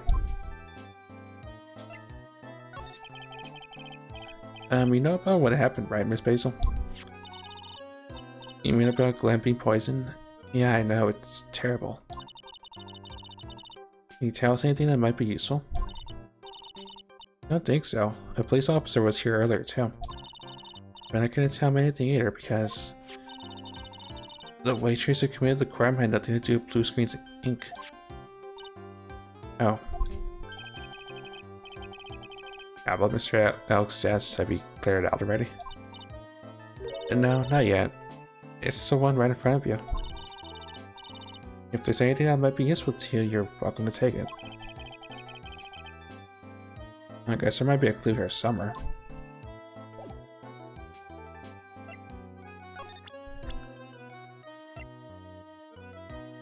Absolutely not a robot.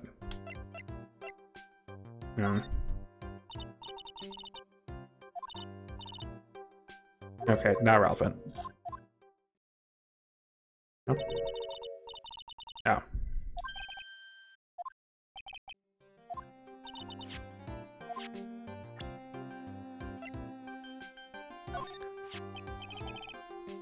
About Mr. Elk. He was a top programmer. I would even say he was a genius. But he did suffer from one or two bugs in his personality.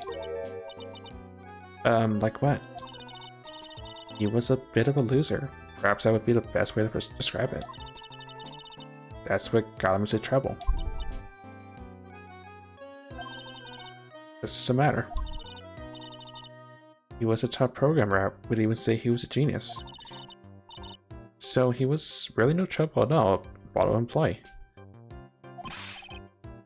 Wait a minute. Just now you said something about him being in trouble.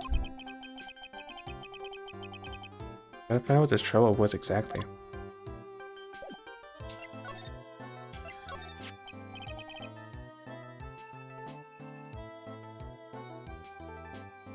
Hey, LARP, Julie.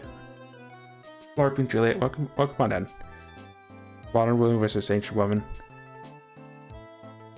I mean, I do recognize the Ghost in the Shell reference. I'm just not sure what to think of her exactly.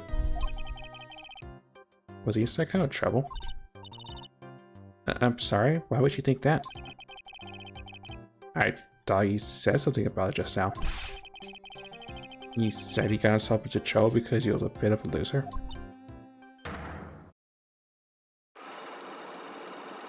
I don't trust that smell, by the way.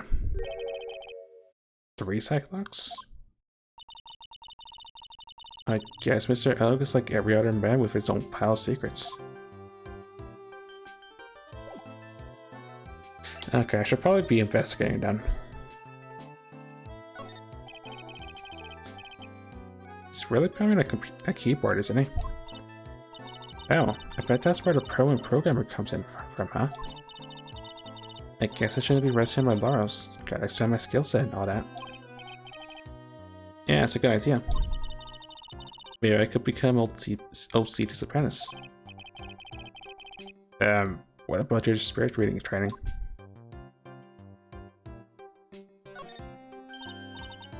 Hey look, Nick, it's a supercomputer. It looks like it's really smart and wise, doesn't it? Computers are only as smart as the humans who use them, Mao. That explains why we don't use the computer in office. Well, you worked there too, Mao. Yeah, but at least Please don't argue about something that's so trivial. Otherwise the computer will laugh at you. She said she'd laugh at us, Nick. She's a human, Maya, not a computer.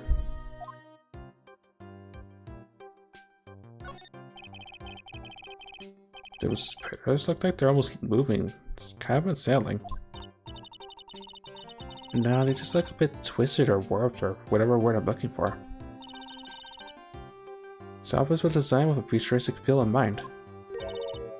Futuristic. Yes, we tried to imagine what things might look like in the future when we designed it.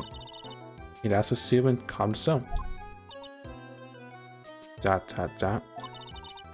On second thought, I agree with you, Nick. This place is really unsettling.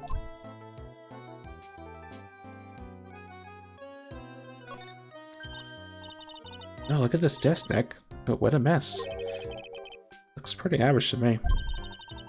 But you can't get any work done with everything all over the place like this. You think? But WizKids can work under any condition, you know. She's trying to hint that I should tidy my desk more. I'll clean up my desk when my son's asking silly questions. No hurry then. Hey, it's calendar. What about it? Send her a tip at the hand it's hiding. Do you forget it?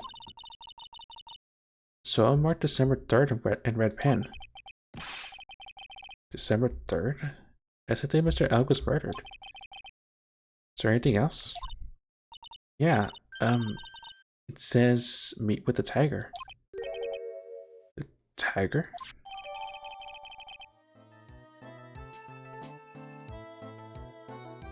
That's a calendar piece.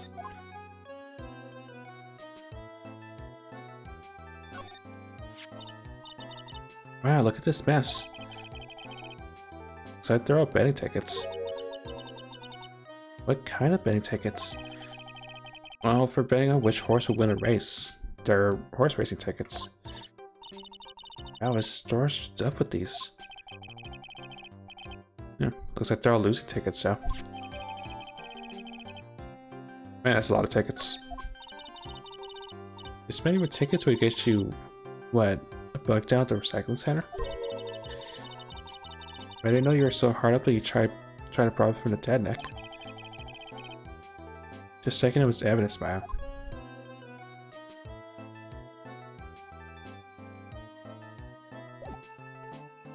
Now I'm curious what this is, but again, I don't have what I need just yet.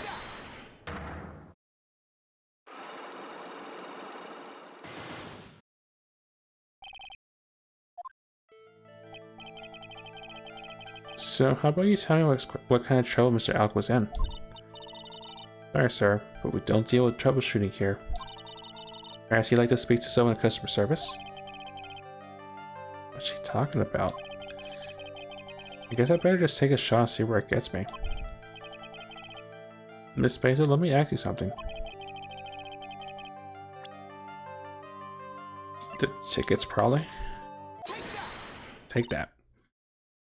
What is that? It's a bunch of horse racing tickets, all losing ones. How many tickets you can get $1 at the recycling center? You people are very, very bad. Cashing out other people's misfortunes is immoral. Is that a whiff of hypocrisy I sound? What's the relevance of these tickets? Back to Mr. Glennock. He had a gambling habit, didn't he? I don't think that's a logical conclusion based on the facts. Everyone likes to go to races from time to time. Yeah, but not everyone buys this many tickets. Anyway, I don't believe that proves anything on its own. Well, you're right, but I'm not through yet.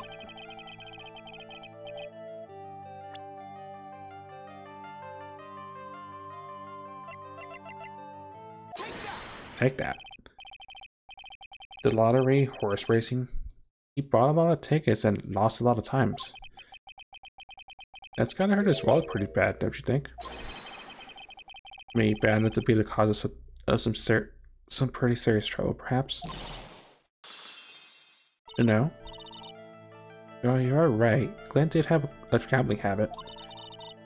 You people must not follow his example, do you understand? Trust me, even if I wanted to, I don't exactly have the money to buy any. But if you win, there's no problem, is there? And Glenn had a winning ticket, didn't he, for $500,000? Well, yeah, I bet. It's hard to imagine how he could have been in trouble then, isn't it?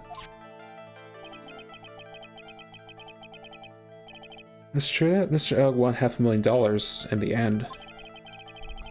But that was his first stroke of good luck. He was in deep trouble before that. Deep trouble? What do you mean?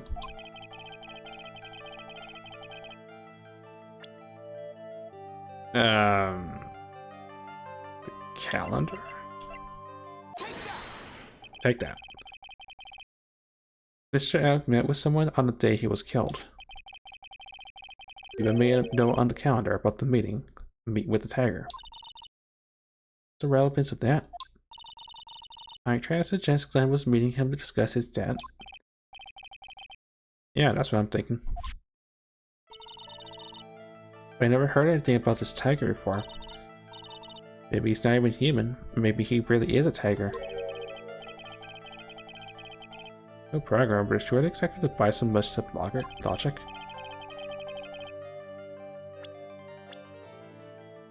That I don't have, but I feel like I know who it is. Well, I'm making a bunch of assumptions, but I don't have what I need yet. You win this round. I'm going back.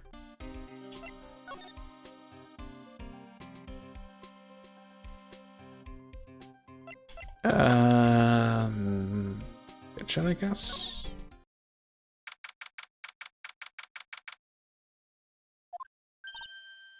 Yeah. Mr. Armstrong's talking to someone. I'll be back next month. Anyway, in Natural Element, I'll be waiting for you. If you haven't got it by then, I'm afraid it might get a little hot around here. You know, I won't have anything ready, I promise. I love fire, you know. I like the way it crackles. Hehe. No, stop it, I beg you. Then, don't let me down. I'll be watching you. My son, this is not necessary. You can trust me, mademoiselle. Talk to anyone, and I'll drive a knife right through your heart. Don't have to worry. You know you worry far too much. Maybe this will help you relax. Is the oil of sandalwood. I do love raw meat from time to time. Teehee. I swear that Rose. I'll be taking my leave. Goodbye for now.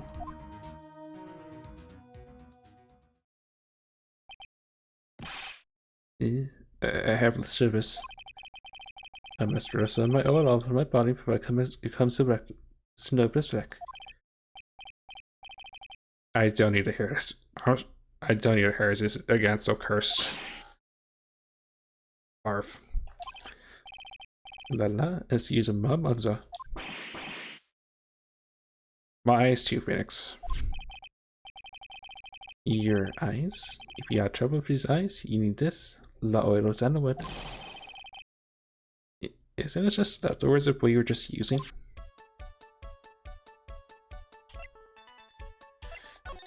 This is so cursed. I'm just saying this now before I have to again assume the accent.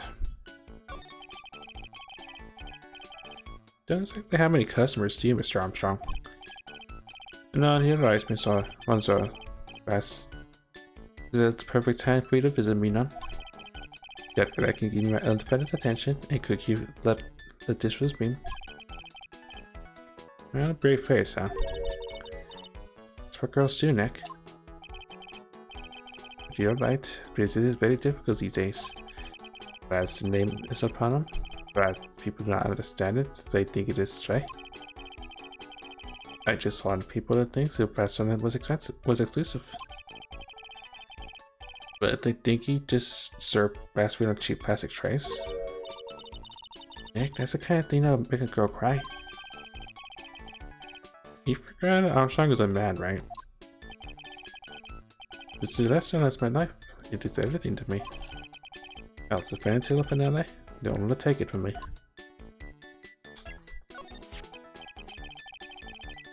So who's that woman you were just talking to? Ooh la la, you saw that? Well, yeah, sorry. So, who is she? She looks so polite and graceful. Polite? Graceful? And she liked raw meat and fires, right? I'll be back next month. Right, I just said that part. I just try to think what her accent would be if we see her again, that is. When I think about it, man, I think it's pretty clever kind of conversation that we're having. Think so? Well, let's just show them a piece of evidence, see what happens. Yeah, I have a feeling I know what this is. Take that. So long as that paper exists, I'm but a wonderful angel with the broken inks. An angel, huh? It doesn't bode well when you think about it. Anyway, the kids are asking me month after month. This yen I had to give in. I'd like to help them. Help them? With what? That being said, if I did not owe them the money, I would have refused. But my hands are tied. What did she agree to help them with? None, I cannot say. My tied is aluminum. He will slice me up. And he was the salad garnish. I hope he doesn't really mean to be literally sliced up and served with garnish. I'll just guess that woman has something to do with your loan contract, am I right? Yeah. Jesus, Armstrong, tell us about that woman.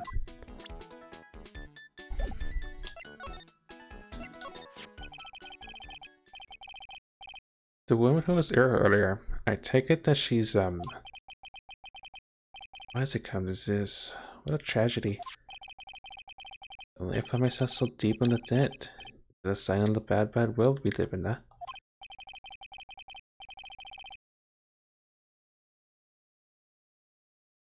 No, I'd say it's more a sign of the bad culinary skills.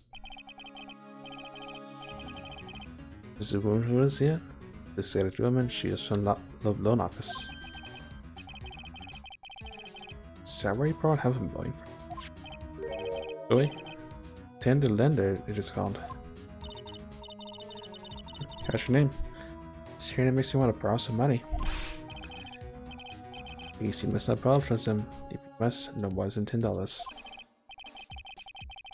$10? Sounds like your whole monthly stipend, Maya. A bit more than that, thank you very much, Baka.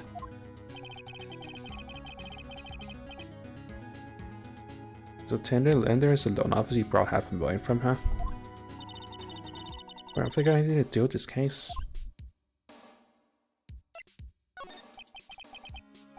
I am the weak woman. When I am upset, I have to buy something to cheer me up. Thanks for loading me that money, I'd have to pay $500 million now. I am like a slave. I have to do everything they tell me. Just he. The tiger. The tiger? Oh, he's the manager of the tender lender.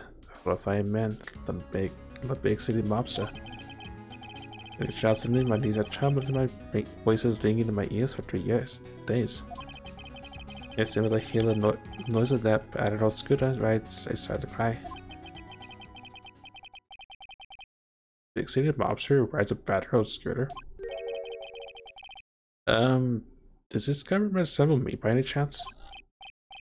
Oh, no. This man is a presence, and most formidable personality. Oh no? Why, he does have a little spiky hair like you. Why, this is a resemblance, I suppose.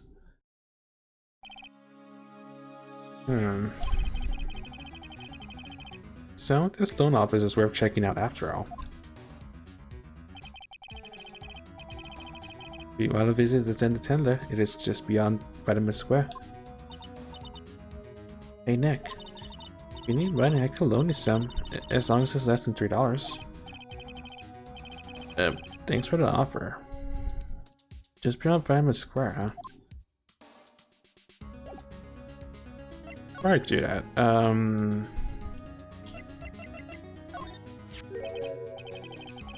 Ooh la la, so you eating my lunch, happy? Tell me, Monson, did you enjoy the lunch I prepared for you? It was, unique and well, mixture of flavors. That's the first time I had lobster, you know. Lobster? Seriously, no lobster in my lunch? Huh? But it said lobster right in the menu. Mademoiselle Maya, please. You must read the menu more carefully. There's a dish inspired by lobster and Albany's biscuit with balls in a net. Also words. Oh, it's inspired, is it? Right? Inspired by the ingredients, but not as made by them, perhaps. Well, guess has a way to cook crumbles, Nick. The way the lunch tasted, it was probably 99% inspiration and 1% inspiration. Sure, I'm ready at time. Okay. Well, when we come back next time on Phoenix Wright, Trials and Tribulations, we go make a visit to this tender lender, and maybe in the process we'll also figure out these psych locks that Gumshoe and Miss Basil have seen the circus behind the hills if we can, and perhaps a bit more past that. So I'll see you guys next session.